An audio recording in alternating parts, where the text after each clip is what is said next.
வலைக்கும் வரஹமத்துல்லாஹி வரகாத்துஹு. அன்பிற்குரிய சகோதர சகோதரிகளை, திருக்குரானில் இலக்கிய நயம் என்ற இந்த தொடர் உரையில் 29ஆம் நாளை நாம் அடைந்திருக்கிறோம். திருக்குரானில் இலக்கிய நயம் என்ற இந்த தலைப்பில் திருக்குரானில் நேரடியான அர்த்தத்தில் சொல்லப்படாமல் ஒரு சுவையூட்டுவதற்காக மாற்று பொருளில் பயன்படுத்தப்படக்கூடிய பல வசனங்கள் இருக்கின்றன. அவற்றை நேரடியான பொருளில் புரிந்து கொள்ளக்கூடாது என்பதற்காக வேண்டியும் அதனுடைய இலக்கிய சுவையை அறிந்து கொள்ள வேண்டும் என்பதற்காகவும் தான் இந்த தலைப்பை தேர்ந்தெடுத்து அது மாதிரி அமைந்த வசனங்களை எடுத்து நம்ம விளக்கி வருகிறோம்.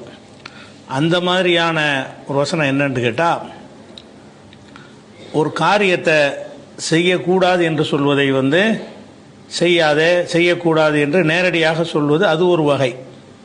அப்படி இல்லாமல் ஒரு செயலுக்கு நெருங்காதே என்கிற வார்த்தை குர்ஆனில் பல இடங்களில் பயன்படுத்தப்படுது. நெருங்காத என்பதற்கு நெருங்காத என்கிற நேரடி அர்த்தத்தில் சொல்லப்படலை.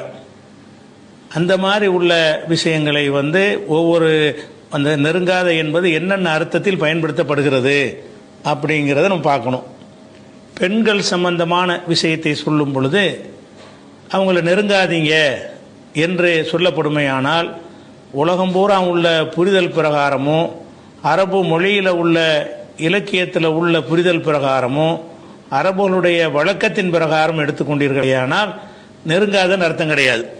பெண்கள்கிட்ட மனைவிமார்கிட்ட நெருங்காதீங்க அப்படின்னு சொன்னால் அந்த தாம்பத்திய உறவு கொள்ளக்கூடாது, அதைத்தான் நெருங்காதீங்கிற வார்த்தையினால் சொல்லப்படுகிறது.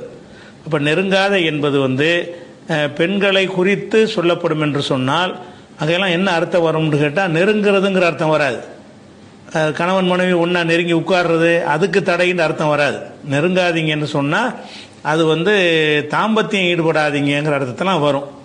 உதாரணமாக சொல்வதாக இருந்தால், 2வது அத்தியாயத்தில் 222வது வசனம், அதில் என்ன வருதுன்னு கேட்டால், ஓ எஸ் அலூனக்கு அனில் மஹில், மாத விளக்கு பற்றி நபியே உங்களிடத்தில் கேட்கிறார்கள், மாதவிடாய் பற்றி கேட்கிறார்கள்.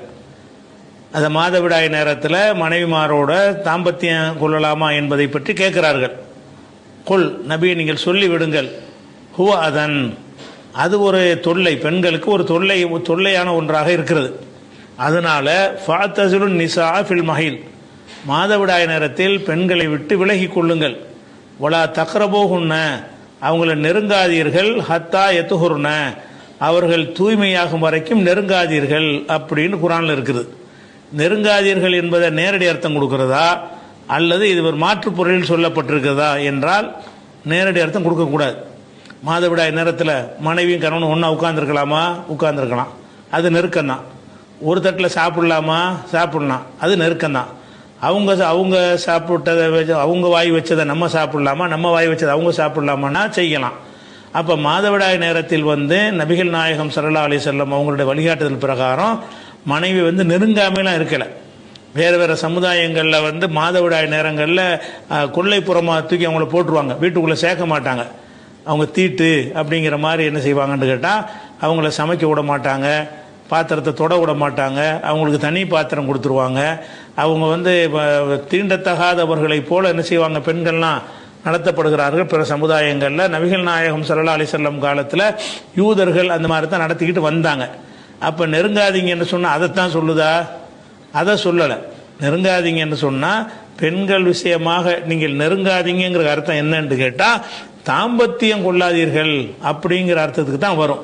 அப்போ வலா தக்ரபூஹுன்ன, அந்த பெண்களை நீங்கள் நெருங்காதீர்கள். இதை ஒருத்தர் நேரடி அர்த்தம் வச்சாண்டு வைங்க, அப்போ என்னவாயிரும்னு கேட்டால், பிற மதத்தவர்கள் செய்கிற மாதிரி இந்த பெண்களை ஒதுக்கி வச்சிருங்கன்னு அர்த்தம் வந்துடும். நெருங்கவே செய்யக்கூடாது, கிட்ட கூட போகக்கூடாது, பக்கத்தில் கூட உட்கார விடக்கூடாது அப்படிங்கிற மாதிரி வேறு சமுதாயங்களில் செய்கிறாங்கல்ல, அந்த ஒரு அர்த்தம் இதுக்கு வந்துடும். நேரடி அர்த்தம் கொடுத்தோம் என்று சொன்னால் இது நெருங்கிறதுங்கிற அர்த்தத்தை அந்த விபரீதமான பெண்களை இழிவுபடுத்தக்கூடிய ஒரு கருத்தை அதில் வந்துவிடும். அப்போ என்ன அர்த்தம்னு கேட்டால், நீங்கள் மனைவிமாரோடு தாம்பத்தியம் குடும்ப வாழ்க்கை எல்லாரும் ஈடுபடக்கூடாது. மற்றபடி ஒரு 2 பேரும் ஒன்றா இருந்துக்கலாம், ஒரே கட்டிலில் படுக்கலாம், அவங்க மற்ற எந்த ஒன்றுக்குமே தடை இல்லை. அப்படியெல்லாம் நபிகள் நாயகம் ஸல்லல்லாஹு அலைஹி வஸல்லம் அவர்கள் மாதவிடாய் வந்த மனைவியுடைய மடியில் படுத்துக்கொண்டு குர்ஆன் எல்லாம் ஓதுவார்கள். அப்படியெல்லாம் அது இருக்கிறது. மாதவிடாய் நேரத்தில் ரசூலுல்லாவுக்கு நான் தலைவாரி விடுவேன் அப்படின்லாம் ஆயிஷா நாய் சொல்லக்கூடிய செய்திகள்லாம் இருக்கிறது. அப்போ மாதவிடாய் பெண்கள்கிட்ட வந்து குடும்ப வாழ்க்கையில் ஈடுபடாதீங்க, அந்த டைமில் மட்டும் ஈடுபடாதீங்க என்ற கட்டளை தான் இதில் இருக்கிறது. இதை வந்து அல்லாஹ் என்ன செய்கிறான்னு கேட்டால் அவங்கள நெருங்கிறாதீங்க அப்படின்னு சொல்கிறான். ஏன் அப்படி சொல்கிறான்னு கேட்டால் இந்த நெருங்காதீர்கள் என்பதனுடைய அகராதி அர்த்தம் வேறையாக இருந்தாலும் அந்த மக்கள் பெண்கள் தொடர்பாக இந்த வார்த்தையை பயன்படுத்தினால் தாம்பத்தியம் என்றுதான் புரிந்து கொள்வார்கள். அந்த வழக்கம் இருந்துச்சு அந்த சமூகத்தில். பெண்கள் பொம்பளை நெருங்கிறாத அப்படின்ற எதுக்கு சொல்லுவாங்கன்னு கேட்டால் தாம்பத்தியத்தில் ஈடுபடாத அதுக்கு உள்ள சொல்லாக இது இருந்தது. அப்போ எதை பற்றி நெருங்காத என்று பேசுகிறோமோ அதுக்கு தகுந்த மாதிரி அர்த்தம் மாறிக்கிறோம். நெருங்கிறது கிட்ட போகிறது அப்படிங்கிற அர்த்தம் அது கிடையாது. அப்போ இதுவும் இலக்கியம் தான். நேரடி அர்த்தம் கொடுக்கக்கூடாது. நேரடி அர்த்தம் கொடுத்தா அப்போ இஸ்லாத்தில் ஒரு பெண்ணடிமை பெண்களை இழிவுபடுத்துறதுங்கிற மாதிரி விமர்சனம் பண்ணுறாங்க இல்லையா, அந்த கருத்துக்கு அது வந்துடும். ஆனால் நெருங்காதீர்கள் என்பது அதை கருத்தில் வச்சு அல்லாஹ் சொல்லலை. அது அல்லாஹ் என்ன செய்யறான்னு கேட்டால் தாம்பத்தியம் மட்டும் நீங்கள் கொள்ளாதீங்க, மற்றபடி என்ன செய்யுங்க எல்லாம் செய்யுங்கன்ட்டாங்க. அப்போ ரசூல் ஸல்லல்லாஹு அலைஹி வஸல்லம் கூட சொன்னாங்க, இஸ்னவோ குல்ல ஷைஇன் இல்லை நிக்காஹ், அந்த மாதவிடாய் பெண்களோடு உங்களுக்கு குடும்ப வாழ்க்கையில் ஈடுபடுவதை தவிர மற்ற எல்லாத்தையும் நீங்கள் செய்து கொள்ளுங்கள் அப்படின்னு நபிகள் நாயகம் ஸல்லல்லாஹு அலைஹி வஸல்லமும் சொல்லிவிட்டார், விளக்கம் கொடுத்து விட்டார்கள். அந்த விளக்கத்தின் அடிப்படையிலையும் அன்றைய மக்கள்கிட்ட இந்த மாதிரி பெண்கள் தொடர்பாக நெருங்காதீர்கள் என்ற வார்த்தை வந்து இந்த தாம்பத்தியத்தை தான் சொல்வதுன்னு ஆக்கிட்டாங்க. அகராதியில் அர்த்தம் வந்து நெருங்கிறது தான், கிட்டையே போவாதுங்கிற அர்த்தம் தான் அகராதி அர்த்தம். ஆனால் அந்த மக்களை என்ன செஞ்சிட்டாங்கன்னு கேட்டால் பெண்களோடு ஆண்களை தொடர்புபடுத்தக்கூடிய இடங்களில் அப்படி சொல்லப்படுமையானால் அவங்கள்ட்ட வந்து அந்நிய பெண்ணை நெருங்காத அப்படின்னா நெருங்கி பேசக்கூடாதா, அது அந்த அர்த்தம் இல்லை. நெருங்காதன்னா அந்த விபச்சாரம் பண்ணாத அந்த ஒரு அர்த்தத்துக்கு தான் அது வரும். அதே மாதிரி தான் இந்த வசனம் வந்து நெருங்குவதை பற்றி இது பேசவில்லை, தாம்பத்தியம் கொள்ளக்கூடாது என்பதை தான் பேசுகிறது. இதுவும் ஒரு இலக்கியம் தான், நேரடி அர்த்தம் நம்ம செஞ்சிடக்கூடாது. இதே மாதிரி வந்து உணவுப் பொருள் இருக்குன்னு வைங்க, உணவுப் பொருளுக்கு நெருங்காத அப்படின்னு சொன்னால் என்ன அர்த்தம்னா திங்காதுன்னு அர்த்தம் வரும். உணவுப் பொருளுக்கு அந்த சாப்பாட்டு பக்கம் நீ நெருங்காத அப்படின்னா போய் பக்கத்தில் உட்காரக்கூடாதுன்னு அர்த்தம். ஒரு குறிப்பிட்ட பொருளை வந்து பன்றியின் பக்கம் நெருங்காத அப்படின்னு சொன்னால் அது கிட்ட போகக்கூடாதுன்னு அர்த்தம் கிடையாது. நாய் பக்கம் நெருங்காதே அப்படின்னு அர்த்தம், அந்த அர்த்தம் கிடையாது. நெருங்காதேங்கிற வார்த்தை வந்து உண்பது சம்பந்தமான விஷயங்களுக்கு அதை சொல்லப்படுமையானால் அப்போ என்ன அர்த்தம் வைக்கணும்னு கேட்டால் உண்ணாதே திங்காதே அப்படிங்கிற அர்த்தம் தான் அது கொடுக்க வேண்டும். உதாரணமாக குர்ஆனில் வந்து ஆதம் அலைஹிஸ்ஸலாத்தை அல்லாஹ் படைக்கிறான்ல, படைச்சிட்டு அவருக்கு அந்த சொர்க்க சோலையில் வந்து எல்லா விதமான கனிவர்க்கங்களையும் ஏற்படுத்தி கொடுத்துட்டு நீங்கள் 2 பேரும் குலா மின்ஹா ரகதன் ஹைது சிவத்துமா, நீங்கள் விரும்பியவாறு 2 பேரும் தாராளமாக புசியுங்கள், வகை வகையாக கனிகள் இருக்கிறது, இதில் உள்ள கனிகளை எடுத்து நீங்கள் கண்டமேனிக்கு புசியுங்கள் அப்படின்னு சொல்லிவிட்டு ஒலா தக்ரபா ஹாதிஹி ஷஜரா, இந்த ஒரு மரத்தை மட்டும் நெருங்காதீர்கள் அப்படின்னு ஒரு மரத்தை காட்டி அல்லாஹ் வந்து என்ன செய்யறான்னா 2 பேருக்கும் சொல்றான். ஆதம் ஹவ்வாவுக்கு சொல்லுகிறான், ஒலா தக்ரபா ஹாதிஹி ஷஜரா, இந்த ஒரு மரத்தை நெருங்கிறாதீங்க, நெருங்கினா இப்போ தக்குனா மினல் லாலிமீன், நீங்க அநியாயக்காரர் ஆயிருவீங்க அப்படின்னு 2:35 வசனத்திலையும் அல்லாஹ் சொல்லி காட்டுகிறான். அதே மாதிரி வந்து 7:19 வசனத்திலும் அல்லாஹ் சொல்லி காட்டுகிறான். இதே வாசகம் தான், ஒலா தக்ரபா ஹாதிஹி ஷஜரத்தை, இந்த மரத்தை நெருங்காதீங்க. இப்போ ஆதம் பாபா அவர்கள் வந்து அந்த மரத்தடியில் போய் உட்காந்து நிழலில் உட்கார்ந்தாங்கன்னு வைங்க, அது தப்பா? அல்லது மரத்துக்கிட்ட நின்று பேசிகிட்டு இருந்தாங்கன்னு தப்பா? மரத்தை நெருங்காதீங்கன்னு இருக்கு, மரம் அங்கே இருக்கு, மரத்துக்கு பக்கத்தில் போயிட்டாங்கன்னு வைங்க, பக்கத்தில் போகிறது பலகாரத்துக்கு போவாங்கல்ல, அந்த மரத்தை சீர்படுத்துற கூட போவாங்க, அந்த மரத்தை பார்த்து ரசிக்கிறதுக்கு போவாங்க, அது மாதிரி பல காரணம் மரத்துடைய நிழலை அனுபவிப்பதற்கு போவாங்க. ஒரு மரத்தை நெருங்காதேன்னு சொல்வதாக இருந்தால் மரத்துக்கிட்ட போகாதங்கிற அர்த்தமா, அந்த மரத்தில் உண்ணக்கூடிய கனிகள் இருந்தால் உண்டு விடாத என்பது அர்த்தமா? ஏன்னு கேட்டால் உண்பதை சொல்லிவிட்டு இது வருது. எப்படி வருது? நீங்கள் இந்த தோட்டத்தில் உள்ள எல்லா கனிகளையும் சாப்பிடுங்கள், இந்த மரத்தை நெருங்காதீங்க, சாப்பிடுங்கள் என்று சொல்லிவிட்டு, சும்மா நெருங்காதீங்க என்று சொன்னால் நெருங்கவே கூடாது. சும்மா அந்த சாப்பிட்றத பற்றி பேசாமல் அந்த மரத்துக்கிட்ட போயிடாத, அந்த பாலத்துக்கிட்ட போயிடாத, இடிஞ்சு விழுந்துரும் அப்படின்ற மாதிரி சொல்கிறாங்கல்ல, சும்மா சொன்னாங்கன்னா நெருங்காதுன்னா நெருங்காது தான். ஆனால் இந்த நெருங்காதேங்கிறது எதன் தோரணையில் எதனுடைய தொடர்ச்சியில் வருகிறது என்றால் சாப்பிடுங்கள் என்று சொல்லிவிட்டு நெருங்காதேன்னு வருகிறது. எல்லா மரத்தையும் சாப்பிடுங்க, இந்த மரத்தை நெருங்காதீங்க. அப்போ இந்த நெருங்காதீங்கிற என்ன அர்த்தம்னு கேட்டால் அந்த 2 பேரும் அந்த மரத்தில் உள்ள கனியை புசிக்கிறது தான் தடையை தவிர பக்கத்தில் போய் நிற்கிறது தடை கிடையாது. அந்த இந்த இதுவும் நெருங்காதங்கிற வார்த்தை தான். இது உண்பது சம்பந்தமாக நெருங்காதன்னு வந்தால், உண்பது சம்பந்தமான எப்படி வரும்னா முன்னாடி உள்ள தோரணையில் விளங்குறது. அந்த ரெண்டு பேருக்கும் சொன்ன கட்டளையில் என்ன வருதுன்னு கேட்டால், இப்போ குலாவின் ஹைது சேர்த்துமா, நீங்கள் விரும்பியவாறு இந்த தோட்டத்தில் நீங்கள் சாப்பிட்டு கொள்ளுங்கள். இப்போ சாப்பிடுங்கன்னு சொல்லியாச்சு. சாப்பிடுங்கன்னு சொல்லிட்டு ஒரு மரத்தை சுட்டி காட்டி இதை மட்டும் நெருங்கிறாதீங்க என்று சொன்னால் எதுக்கு நெருங்கக்கூடாது? உண்ணக்கூடாதுன்னு அர்த்தம். நெருங்கக்கூடாதுன்னு அர்த்தம் கிடையாது. இது எல்லாருக்கும் விளங்கும். அப்போ இந்த மாதிரியான ஒரு அந்த பொதுவான புரிதல் ஒன்று இருக்குல்ல, சாப்பிட்றதை சொல்லிவிட்டு நெருங்காதன்னா சாப்பிடாதுன்னு அர்த்தம். விளங்குதா? குளிக்கிறத பற்றி சொல்லிட்டு இந்த இந்த இந்த எல்லா குளத்திலையும் குளிச்சிக்க, இந்த குளத்தை நெருங்காத அப்படின்னா என்ன அர்த்தம்? குளிக்காதுன்னு அர்த்தம். அதை என்ன ஒரு செயலை சொல்லிவிட்டு நெருங்காதன்னு சொல்லுகிறோமோ அந்த நெருங்காதங்கிறதுக்கு கிட்ட போகாதங்கிற அர்த்தம் வராது. ஒரு 10 கிணறு இருக்கிறது, இந்த 9 கிணத்துலையும் தண்ணி எடுத்துக்கொள்ளுங்கள், இந்த கிணத்துக்கு நெருங்காதீங்க அப்படின்னா என்ன அர்த்தம்? நெருங்காதீங்கன்னு அர்த்தம். இப்போ எட்டி பார்க்கக்கூடாதா? அது பக்கத்தில் நிற்கக்கூடாதா? உத்து பார்க்கக்கூடாதா? அது எதுக்காக நெருங்காதன்னு சொல்கிறான்? முதல்ல சொல்லிவிட்டான், இந்த கிணற்று தண்ணீரை பயன்படுத்தி கொள்ளுங்கன்னு சொல்லிட்டான் 9 கிணத்துலையும். இந்த ஒரு கிணத்தை நெருங்காதீங்க அப்படின்னு சொன்னால் அந்த ஒரு கிணத்து தண்ணீரை பயன்படுத்தாதீங்க. முதல்ல 9க்கு என்ன சொல்லப்பட்டுச்சோ அதை செய்யாதீங்க.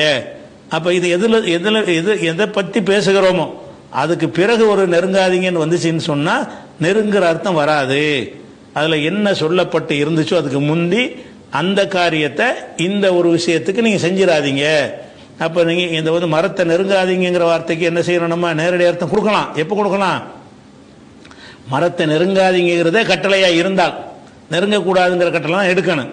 இது மரத்தை நெருங்காதீங்க என்ற கட்டளைக்கு உரிய சொல்லு கிடையாது. ஏன் கிடையாதுன்னு கேட்டால், அது அந்த 2 வசனம் வருதுல, 2 வசனத்திலையும் முன்னாடி எப்படி சொல்லப்படுதுன்னு கேட்டால், இப்போ குலாமின் ஹைது சேத்துமா ரகதன், இந்த சொர்க்கத்தில் இந்த சொர்க்க சோலைகளில் நீங்கள் விரும்பியதையெல்லாம் தாராளமாக புசியுங்கள், இந்த மரத்தை நெருங்காதீங்க. அதை புசியுங்கள்னு சொல்லிட்டு நெருங்காதீங்கன்னு வறுமையானால் அது எந்த மொழியில் சொன்னாலும் சரிதான். அதில் அர்த்தம் என்னன்னு கேட்டால் நேரடி அர்த்தம் கிடையாது. நெருங்குவது குற்றம் கிடையாது. உங்களுக்கு இப்படி ஒரு கட்டளை இட்டாங்கன்னு சொன்னால் அது ஒரு உலகத்தில் என்ன செய்கிறாங்க? ஒரு கட்டளை இடுறாங்க. அப்போ என்ன செய்ய, இவனோடலாம் அவனோட சேராத, அவங்ககிட்ட போகாதன்னு சொல்லுவாங்க. அப்போ நட்பு கொள்றதை பற்றி பேசுகிறாங்க. இவங்கள்ட்ட எல்லாம் பழகிக்க, அவங்ககிட்ட நெருங்காதன்னா கிட்ட போகக்கூடாதுன்னு அர்த்தம். பழக்க வழக்கம் வச்சுக்கிறாதுன்னு அர்த்தமாகும். இப்படி தான் நம்ம எல்லாரையும் புரிஞ்சுக்கிறோம். அதனால நெருங்காதேங்கிறது இப்படி நெருங்குறனா கிட்ட போகிறது தானே. இப்படி போகிறதுங்கிற அர்த்தம் தான் அதுக்கு அகராதியில் இருக்கிறது. ஆனால் நடைமுறையில் என்ன இருக்குன்னு கேட்டால், எதை தொடர்ந்து அதை சொல்கிறோமோ அதுக்கு தகுந்த மாதிரி அந்த நெருங்குறதுங்கிற அர்த்தம் மாறிக்கிட்டே வருது. அதாவது குளிக்கிறதை பற்றி பேசிட்டு இந்த குளத்துக்கு நெருங்கிறாத என்று சொன்னால் குளிச்சிடாத அப்படின்னு ஒரு அர்த்தமாகும். திங்கிறதை பற்றி பேசிட்டு இதெல்லாம் சாப்பிடு, இதை நெருங்காதன்னா சாப்பிடாதன்னு அர்த்தமாயிரும். என்ன புஸ்தகங்கள் அடுக்கி வச்சிருக்கு, இதெல்லாம் படிப்பா, இந்த புஸ்தகத்துக்கு நெருங்காதன்னு படிக்காதுன்னு அர்த்தம். அப்போ நெருங்காத என்பது சும்மா நெருங்காதன்னா நெருங்காதுன்னு அர்த்தம். ஒன்றும் சொல்லாமல் நெருங்கிறதுக்கு அது கிட்ட போகாதன்னா போகக்கூடாது. அதுக்கு உள்ள விஷயம். அதே நேரத்தில் அந்த புஸ்தகம் ஒரு விஷயத்தை சொல்லிவிட்டு பல புத்தகங்களை குறிப்பிட்டு அந்த புத்தகங்களை எல்லாம் படி, இந்த புத்தகத்தை நீ நெருங்காத அப்படின்னு சொன்னால் அந்த புத்தகத்தை கையில் எடுத்து பார்க்கக்கூடாதுன்னு அர்த்தம்லாம் வராது. கையில் எடுத்து பார்க்கலாம், படிக்கத்தான் கூடாது. அந்த தடைக்கு அர்த்தம் இப்படித்தான் நம்ம விளங்கிக்கிறோம்ல. அப்போ இதுவும் ஒரு இலக்கியம் தான். குரானில் நேரடி அர்த்தம் கொடுத்துடக்கூடாது. அதே மாதிரி பிறருடைய உடைமைகள் இருக்கிறது. பிறருடைய உடைமைகள் பக்கம் நெருங்காத அப்படின்னு சொன்னால் அதுக்கு என்ன அர்த்தம்? பிறருடைய, அதாவது உன்னுடைய சொத்து இல்லைன்னு சொல்லியாச்சு. உன் சொத்து இல்லாத ஒன்றை சொல்லி நெருங்காத என்று சொன்னால் அது நெருங்குறதையா சொல்லாது. அனாதை சொத்தை நெருங்காத. அனாதைக்கு ஒரு வீடு இருக்கும், அது பக்கத்தில் நிற்கக்கூடாதா? அனாதை சொத்தை நெருங்காதன்னா கிட்ட போகாதுன்னு அர்த்தம். ஒரு அனாதைக்கு வயல் இருக்கும், அந்த வயலில் போய் என்னென்னு பார்க்கலாமா பார்க்கக்கூடாதா? பார்க்கலாம். அனாதைக்கு ஒரு பங்களா கட்டி வச்சுருப்பான், அந்த பங்களாவுக்கிட்ட போய் நிற்கலாமா? உள்ளே கூட போகலாமான்னா போகலாம், எல்லாமே செய்யலாம். நெருங்கிறது பற்றி அர்த்தமே இல்லை. நெருங்காதன்னு என்ன அர்த்தம்? பிறருடைய உடைமை சம்பந்தமாக, பிறருடைய உடைமைக்கு நெருங்காதீங்கன்னு பிறர் சம்பந்தப்பட்டதுன்னு சொல்லிவிட்டு உன் சம்பந்தப்பட்டது இருந்தால் அந்த அர்த்தம் வராது. பிறர்க்குரியது என்று சொல்லிவிட்டு அதன் பக்கம் நெருங்காத என்று சொன்னால் அதுக்கு உரிமை கொண்டாடாத, அதை முறைகேடாக எடுக்காத, அந்த அர்த்தம் வருமே தவிர கிட்டையே போகக்கூடாதுன்னு அர்த்தம் வராது. அந்த அனாதை சொத்துக்களை நம்ம பராமரிக்கிறதா இருந்தால் கூட கிட்ட தானே போய் ஆகணும். கிட்ட போய் தானே அதை பராமரிக்கணும், கண்காணிக்கணும். அந்த வயலில் ஒரு அனாதைக்கு சொந்தமான ஒரு வயல் இருக்கிறது, கிட்ட போகாதன்னா அதை பாலடைஞ்சு போகிற மாதிரி விட்டுடலாமா? அதை நம்ம தான் கிட்ட போகணும், களை எடுக்க சொல்லணும், தண்ணி பாய்ச்சணும், நாற்று நடணும், அதுக்கு எல்லாமே செய்கிற வேலை நம்ம தானே கிட்ட தானே போகணும். ஆனால் இங்கே வாசகம் எப்படி இருக்கு, கிட்ட போவாத, உலா தக்கரபு, கிட்ட கூட போயிடாத, உலா தக்கரபு மாலல் எத்தீம், எத்தீமுடைய சொத்துகளுக்கு நீங்கள் நெருங்கி விடாதீர்கள். அந்த நெருங்கி விடாது என்ன அர்த்தம்னு கேட்டால் நெருங்கக்கூடாதுன்னு அர்த்தம் கிடையாது. நெருங்கலாம், தாராளமாக நெருங்கிக்க. நெருங்கிறதுன்னு சொன்னால் அதுக்கு தடை இல்லை. நெருங்கிறத கொண்டு அர்த்தம் என்னன்னு சொன்னால் உனதாக்கி கொள்ளாத, முறைகேடு ஆக்கி கொள்ளாத, அனாதைகளுடைய சொத்துக்களை எடுத்து உன்னுடைய சொத்து மாதிரி நீ ஆக்கி கொள்ளாத அப்படிங்கிறதுக்காக என்ன செய்யறான்னு கேட்டால் நெருங்காதங்கிற வார்த்தையை 6:152 17:34 அல்லாஹ் சொல்லி காட்டுகிறான். அதே மாதிரி ஒரு தீமையான காரியத்தை சொல்லிவிட்டு அந்த தீமையான காரியம்ன்றது நல்லா தெரிஞ்ச ஒரு விஷயத்தை நெருங்காதன்னா அது செய்யாதுன்னு அர்த்தமாயிரும். திருட்டு பக்கம் நெருங்காதன்னா திருடாதுன்னு அர்த்தம். திருட்டு பக்கம் நெருங்காதன்னா திருடாத. அதே மாதிரி விபச்சாரத்தின் பக்கம் நெருங்காத, நெருங்குறதுன்னா என்ன, செய்யாதுன்னு அர்த்தம். விபச்சாரத்தின் பக்கம் நெருங்குறதுன்னு சொன்னால் அது செய்யக்கூடாதுன்னு அர்த்தமே தவிர நெருங்குறதுங்கிற அர்த்தம் அதுக்கு வராது. அதை எல்லாம் எப்படி சொல்கிறான்னு கேட்டால், அல்லாஹ் உங்களுக்கு ஹராமாக்குனதை சொல்லட்டுமா அப்படின்னு கேட்டுவிட்டு, ஒலா தக்ரபு ஸினா, விபச்சாரத்தை நெருங்கி விடாதீர்கள், இன்னஹுக்கான ஃபாஹிஷத்தன் ஒ சா சபீலா, அது கெட்டதாகவும் அருவருக்கத்தக்கதாகவும் இருக்கிறது என்று 17:32 அல்லாஹ் சொல்லி காட்டுகிறான். 6:151 சொல்லுகிறான், ஒலா தக்ரபுல் ஃபவாஹிஷ, அசிங்கமானவற்றை நெருங்கி விடாதீர்கள். அசிங்கமானதை நெருங்காதீர்கள்னா அசிங்கமானதை செய்யாதீர்கள் அர்த்தம். அருவருக்கத்தக்க விஷயங்களை செஞ்சிராதீங்க, ஈடுபட்டுறாதீங்க அப்படின்னு சொல்வதற்காக நெருங்காதீர்கள் என்று அல்லாஹ் சொல்லுவான். இது அல்லாஹ் மட்டும் சொல்றது கிடையாது, மனிதர்களுடைய பேச்சிலே உள்ளதுதான். குர்ஆன் மனிதர்கள் எந்த மாதிரி பயன்படுத்துவார்களோ அந்த மொழியில் தான் இறங்கி இருக்கிறது. அதை கருத்தில் கொண்டு இந்த மாதிரி சொல்லை நீங்கள் எப்படி பயன்படுத்துவீங்க, நீங்கள் எப்படி புரிஞ்சுக்கிறீங்க, உங்கள் பாஷையில் சொன்னால் அதே மாதிரி தான் என்ன செய்யணும், குர்ஆனுக்கு உள்ளதை எடுத்துக்கணும். அதே மாதிரி ஒரு நல்ல காரியம் இருக்குன்னு வைங்க, ஒரு தொழுகை போன்ற ஒரு வணக்கம் இருக்குது, அந்த வணக்கத்துக்கு நெருங்காதேன்னு குர்ஆனில் இருக்குது. எப்படி இருக்குது, யாயுல்லதி நாமனும், நம்பிக்கை கொண்ட மக்களை, லா தக்ரபு சலாத்த, தொழுகைக்கு நெருங்காதீர்கள், வன்தும் சுகாரா, நீங்கள் போதையாக இருக்கும்போது நெருங்காதீர்கள் இருக்குது. தொழுகைக்கு நெருங்குன்னா என்ன அர்த்தம், நெருங்குதல் என்று சொன்னால் தொழுகன்னு அர்த்தம். போதையாக இருக்கும்போது தொழக்கூடாதுன்னு அர்த்தமே தவிர தொழுகைக்கு நெருங்குறா இப்போ ஒழு செய்யக்கூடாதா, பள்ளிவாசல் உட்காரக்கூடாதா, அதில் வராது, அடங்காது.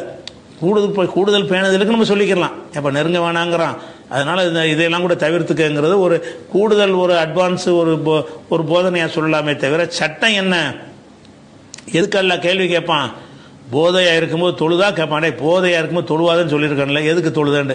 அப்போ போதையாக இருக்கும்போது தொழக்கூடாது என்பது சட்டம்.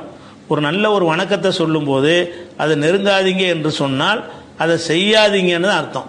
அதாவது தொழுகைக்கு லா தக்ரபு சலாத்த, தொழுகைக்கு நெருங்கி விடாதீர்கள், வன்தும் சுக்காரா, நீங்கள் போதையாக இருக்கும் நேரத்தில் தொழுகைக்கு நெருங்கி விடாதீர்கள் அப்படிங்கிற விஷயத்தை அல்லாஹ் சொல்லி காட்டுறான்.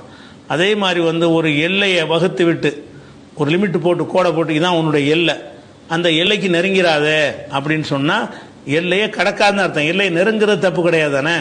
இப்போ ஒரு இடம் இருக்குது, இது வரைக்கும் கோடை போட்டு இது உன் இடம், இது அவன் இடம், அந்த எல்லையை நெருங்கிறாத அப்படின்னு சொன்னால் எல்லையை நெருங்கி நம்ம இடத்துக்கு போய் நெருங்கத்தானே வேணும். நம்ம இடத்துடைய கடைசிக்கு போனோம்னு சொன்னால் அதை நம்ம நெருங்கத்தான் செய்கிறோம். பார்டரில் நம்ம நின்றாலும் என்னவாயிரும், அவன் இடத்துக்கு நம்ம நெருங்கிட்டோம், அது குற்றமா? ஒரு எல்லையை எல்லாம் போட்டான்னு சொன்னால், நீங்களே ஒரு எல்லையை போட்டீங்கன்னு சொன்னால் அந்த எல்லையை நெருங்கி விடாதே அப்படின்னு சொன்னால் என்ன அர்த்தம்னு சொன்னால், உன் எல்லைன்னு ஒன்று இருக்குல்லப்பா, அதை தாண்டி அங்கிட்டு போயிடாத, அதை எல்லையை கடந்துராத என்பது அர்த்தமே தவிர நெருங்கிறாதேங்கிற அர்த்தம் கிடையாது. ஆனால் நெருங்கிறாதுன்னு சொல்லுவோம். நெருங்கிறாதேங்கிற வார்த்தையை கொண்டு தான் நம்ம பயன்படுத்துவோம். அதுக்கு அர்த்தம் என்ன இல்லை, நெருங்கிறது அர்த்தம் கிடையாது. ஏன்னு கேட்டால் நம்ம எல்லை எது வரைக்கும் இருக்குதோ அது வரைக்கும் நம்ம போகலாம், அது வரைக்கும் நம்ம என்ன செய்யலாம், போகலாம், நம்ம சீர் பண்ணிக்கலாம், தாண்டிடக்கூடாது. இது 2:187 வசனத்தில் இருக்கிறது. இந்த மாதிரி நெருங்குதல் என்கிற ஒரு வார்த்தை குர்ஆனில் நெருங்குதல் என்கிற பக்கத்தில் போகுதல் என்ற அர்த்தம் இல்லாமல் வேறு அர்த்தத்தில் பயன்படுத்தப்படுகிறது. அது என்ன அர்த்தத்தில் பயன்படுத்தப்படுகிறது என்பதை அந்த தோரணையை வைத்து இதைத்தான் சொல்லுகிறது என்று நம்ம விளங்கிக் கொள்வோம். இப்படி உள்ள வாசகங்கள் இலக்கியமாக சொல்கிறது தான். நேரடி அர்த்தத்தை கடந்துட்டாலேயே இலக்கியமாக சொல்கிறது தான். அது ஒரு விஷயத்தை வச்சுக்கிறணும். அதே மாதிரி இன்னொரு விஷயம், குர்ஆனில் உள்ள ஒரு விஷயம் என்னன்னு கேட்டால், ஒருத்தன் நேர் வழியில் ஒரு வழிகேட்டை தேர்ந்தெடுக்கிறான்னு வைங்க, வழிகேட்டில் இருக்கிறான், அதாவது குஃப்ரில் இருக்கிறான், ஷிர்கில் இருக்கிறான், ஒரு தப்பான ஒரு கொள்கையில் இருக்கிறான் அப்படின்னு இருந்தான்னு சொன்னால் அவன் வழிகேட்டில் இருக்கிறான்னு நம்ம சொல்லுவோம். வழிகேட்டில் இருக்கிறவனை வழிகேட்டில் இருக்கிறான்னு சொல்லுவோம். நேரான பாதையில் நேர்வழியில் இருந்தான்னு சொன்னால் அவன் நேர்வழியில் இருக்கிறான் என்று சொல்லுவோம். ஆனால் குர்ஆன் என்ன செய்யுதுன்னா சில இடங்களில் வந்து இந்த மாதிரி ஸ்டைலில் சொல்லாமல் அதை ஒரு வியாபாரம் மாதிரியான ஒரு தோரணையில் உள்ள வாசகத்தை பயன்படுத்தி பல இடங்களில் குர்ஆன் சொல்லும். எப்படி சொல்லும்னு கேட்டால், ஒருத்தன் வழிகேட்டில் இருக்கிறான்ல, வழிகேட்டில் இருக்கிறவன் இந்த வழிகேட்டில் இல்லாமல் பிறக்கும்போது எப்படி பிறக்கிறான்? ஒவ்வொரு மனிதனும் வந்து குல்லு மௌலூதின் யூலது அலல் ஃபித்ரா, ஒவ்வொரு மனிதனுமே இயற்கை மார்க்கத்தில் தான் பிறக்கிறான். அவனுக்கு அவனுடைய பெற்றோர்கள் தான் இல்லா அன் அபவாகு யு ஹப்பிதானிஹி ஒய் நஜ்ஜுசானிஹி ஒய் மஜ்ஜிசானிஹி, அவனுடைய பெற்றோர்கள் தான் அவனை யகூதியாக நசரானியாக நெருப்பு வணங்கியாக மாற்றிடுறாங்க. இயல்பாக விட்டோம்னு சொன்னால் ஒரு இறைவனை ஏற்றுக்கொள்ளக்கூடிய ஒரு நிலையில் தான் ஒவ்வொரு குழந்தைகளும் பிறக்கிறது என்று இஸ்லாம் சொல்லிடுது. அந்த அடிப்படையில் ஒருத்தன் வந்து வழிகேட்டுக்கு போனான்னு வைங்க, அவன் என்ன செய்கிறான்னு கேட்டால், அவங்கிட்ட இருந்த ஒரு நேர்வழியை வித்துப்புட்டு வழிகேட்டை விலைக்கு வாங்கிட்டான். இந்த வழிகேட்டை நேர்வழியை கொடுத்து விட்டு வழிகேட்டை வாங்கி கொண்டார்கள்ன்ற வாசையெல்லாம் பயன்படுத்துவான். அதாவது நேர்வழியை கொடுத்துட்டு எங்கள் வியாபாரமாக நடக்கலை, அவன் நேர்வழியில் இருந்துட்டு அதை வித்துப்புட்டு வந்து வழிகேட்டுக்கு வந்தானா வரவே இல்லை. அவன் வழிகேட்டில் இருக்கிறான். வழிகேட்டில் இருந்தால் கூட இயல்புலையே அவன் நேர்வழிக்கு வரக்கூடிய வகையில் தான் நல்லா படைச்சிருக்கிறான். அந்த நேர்வழி அவன் கையில் இருந்த ஒரு நேர்வழியை நினைத்தால் எடுத்துக்கொள்ள முடியும் வகையில் இருந்த நேர்வழியை விட்டுட்டு வழிகேட்டை தேர்ந்தெடுத்தான் என்று சொன்னால் அதெல்லாம் எப்படி ஒரு ஓமையின் மூலமாக சொல்கிறான்னு கேட்டால், ஒரு வியாபாரம் மாதிரி உதாரணமாக்குறான். ஒரு வியாபாரத்தில் உங்ககிட்ட ஒரு நல்ல ஒன்று இருக்கும் பொழுது அதை கொடுத்துட்டு கெட்டதை வாங்குவியா? உன்கிட்ட தரமான ஒரு பொருள் இருக்கிறது, அல்லது வந்து ஒரு தரமான பொருளை வந்து கொண்டு கொடுத்துட்டு இதுக்கு பதிலாக இந்த மட்டமான பொருளை தாங்க அப்படின்னு கேட்பியா? கேட்க மாட்டேன். அந்த மாதிரி தான் இந்த வழிகேட்டில் இருக்கிறவனுக்கு என்ன இருக்குன்னு கேட்டால், அவனுக்கு முன்னாடி நேர்வழின்னு ஒன்று இருக்கிறது, அவன் கையில் வச்சிருக்கிறான். ஒவ்வொரு மனிதனும் நேர்வழியை வச்சிருக்க முடியும். அந்த நேர்வழியை வந்து எடுத்துக்கொள்ளாமல் இதற்கு நீ வச்சுக்கிறங்க வேணாம், நான் இதை எடுத்துக்கிறேன் அப்படின்ட்டு செய்கிற மாதிரி உதாரணம் காட்டு, ஓமை செல்லு. அவன் நேர்வழியை வித்துட்டுலாம் வழிகேட்டுக்கு போகலை, வழிகேட்டிலே தான் இருந்துக்கிட்டு இருக்கிறான். வழிகேட்டில் இருந்தால் கூட அவன் இயல்புலேயே அவனுக்கு நேர்வழி தான் மனிதனுக்கு கொடுக்கப்பட்டு இருக்கிறது. எந்த ஒரு மனிதனுக்கும் இவர்கள் கற்பனை செய்திருக்கிற இந்த தெய்வங்கள்லாம் அவனுக்கு தெரியாது. ஏதோ ஒரு சூப்பர் பவர் இருக்கிற ஒரு கடவுளுங்கிறது மட்டும்தான் அவனை காட்டில் கொண்டு விட்டீங்கன்னா அவனுக்கு விளங்குமே தவிர மற்றதெல்லாம் இடையில திணிக்கப்பட்டதாக தான் இருக்கும். அதனால இந்த நேர்வழிக்கு வராமல் வழிகேட்டில் ஒருத்தர் இருப்பாரையானால், ஏன்டா நேர்வழி என்று ஒன்று வச்சுக்கிட்டு அதை வித்துப்புட்டு அதுக்கு பதிலாக எதுக்குடா வழிகேட்டை விலைக்கு வாங்குறீங்க அப்படின்னு நல்லா சொல்லி காட்டுறான். யாரெல்லாம் வழிகேட்டில் இருக்கிறார்களோ அந்த வழிகேடை வந்து அவர்கள் தான் விலைக்கு வாங்குறாங்க. எதை கொண்டு விலைக்கு வாங்குறாங்க?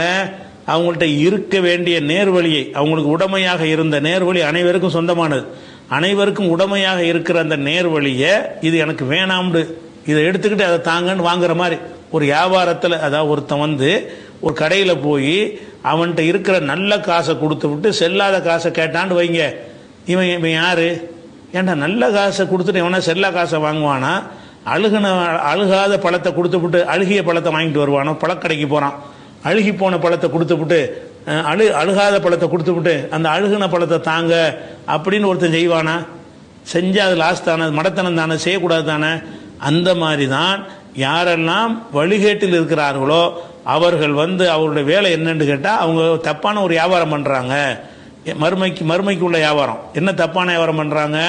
நேர்வழிங்கிறதை கொண்டு போய் எனக்கு நேர்வழி இருந்தாருன்னு கொடுத்தாச்சு, அவன்கிட்ட ஒப்படைச்சாச்சு. நேர்வழி அனைவருக்கும் சொந்தமானது, எல்லாருக்குமே உடைமை. நேர்வழி என்பது எனக்கும் சொந்தம், உங்களுக்கும் சொந்தம். அப்போ நம்ம சொந்தமாக நம்ம வச்சிருக்கிறோம். அதை தூக்கி எரிஞ்சு விட்டு நீ வழிகேட்டை தேர்ந்தெடுத்தேன்னு சொன்னால், நீ வந்து நல்லதை வித்துருத்தானடா நீ வந்து அதை எடுத்திருக்கிறேன்றது அல்ல. என்ன செய்யறான்? இவர்கள் தங்களிடம் இருந்த நேர்வழியை கொடுத்து விட்டு வழிகேட்ட விலைக்கு வாங்கிட்டார்கள் அப்படின்னு ஒரு எதுக்கு என்ன சொல்றான்னு கேட்டா, ஒரு வியாபாரத்தில் உள்ளதை சொல்லி புரிய வைக்குமே லேசா புரியும். வியாபாரத்தில் சொல்லி நீ அப்படி செய்வியா? அழுகி போன சொத்த கத்திரிக்காயை கொடுத்துட்டு நல்ல கத்திரிக்காயை கொடுத்துட்டு சொத்த கத்திரிக்காய் நீ வாங்குவியா அப்படின்னு சொல்லி கேட்டோம். தரமான ஒரு பொருளை கொடுத்து விட்டு மட்டமானதை நீ வாங்குவியா அப்படின்னு சொல்லும்போது, ஆமாம் வாங்கக்கூடாதுல, அப்படி தானே செஞ்சுக்கிட்டு இருக்கிற. ஒரு சரியான பாதை நேர்வழின்னு ஒன்று இருக்கிறது. திருடாத, கொலை செய்யாத, பாவம் செய்யாத, ஒரு இறைவனை தவிர யாரையும் வணங்காத, யாருக்கு அநியாயம் பண்ணாத, கொள்ளையடிக்காத, கொலை செய்யாத அப்படின்ற இதெல்லாம் நேர்வழி. இதை விட்டுட்டு நம்ம எடுத்திருக்கிற வழி சரியா இல்லையே, நம்ம ஒரு தப்பான வழியில் எடுத்திருக்கிறோம். இந்த உதாரணத்தின்படி பார்த்தா நம்ம போற போக்கு சரியில்லைன்னு நல்ல விளங்குமா இல்லையா? நல்ல விளங்க வைக்கிறக்கல்ல என்ன செய்யறான்னு கேட்டா, உலாய்க்க அவர்கள் அல்லதீன இஷ்தரவுல் லலாலத்த ஃபில் ஹுதா, நேர்வழியை கொடுத்து விட்டு வழிகேட்டை விலைக்கு வாங்கிட்டார்கள். இஷ்தரண்டா விலை கொடுத்து வாங்குறது. இஷ்தரவுல் லலாலத்த பில் ஹுதா, நேர்வழியை கொடுத்து வழிகேட்டை விலைக்கு வாங்கி கொண்டார்கள். ஃபமா ரபிஹத் திஜாரத்துஹும், அவங்களுடைய வியாபாரம் லாபம் தரவில்லை. இது லாபமான வியாபாரம் இல்லை. லாபமான வியாபாரம் என்னன்னு கேட்டா, மட்டமானதை கொடுத்துட்டு உயர்வானதை வாங்கினா தான் லாபமான வியாபாரம். உயர்வானதை கொடுத்து விட்டு அதோட கம்மியானதை நீ வாங்கினீங்கன்னா நஷ்டம். அப்போ வழிகேடுங்கிறத ஒன்றை கொடுத்து விட்டு நீ ஒன்றை நேர்வழியை கொடுத்துட்டு எதை வாங்குற, வழிகேட்டை வாங்குறதுனால அந்த வியாபாரம் லாபம் தராது. அப்போ வியாபாரத்தில் லாபத்தான் நீ நாடுற. உனக்கு லாபம் தரணுங்கிற அடிப்படையில் தானே இப்போ எந்த வியாபாரம் பண்ணுறீங்க. எந்த வியாபாரம் பண்ணாலும் 10 ரூபாய்க்கு வாங்கின பொருளை 8 ரூபாய்க்கு விற்க மாட்டீங்கள, 11 ரூபாய்க்கு தானே விற்ப. அப்போ வியாபாரத்தில் நோக்கம் என்னன்னு கேட்டால் லாபம் அடையணும். வியாபாரத்தை கொண்டு இதுக்கு முந்தி இருந்ததை விட ஒரு மடங்கு நமக்கு ஏதாவது லாபம் கிடைக்கணும், அதிகமாக கிடைக்கணும், தரமாக கிடைக்கணும். அதுக்கு தானே வியாபாரம் பண்ணுறீங்க.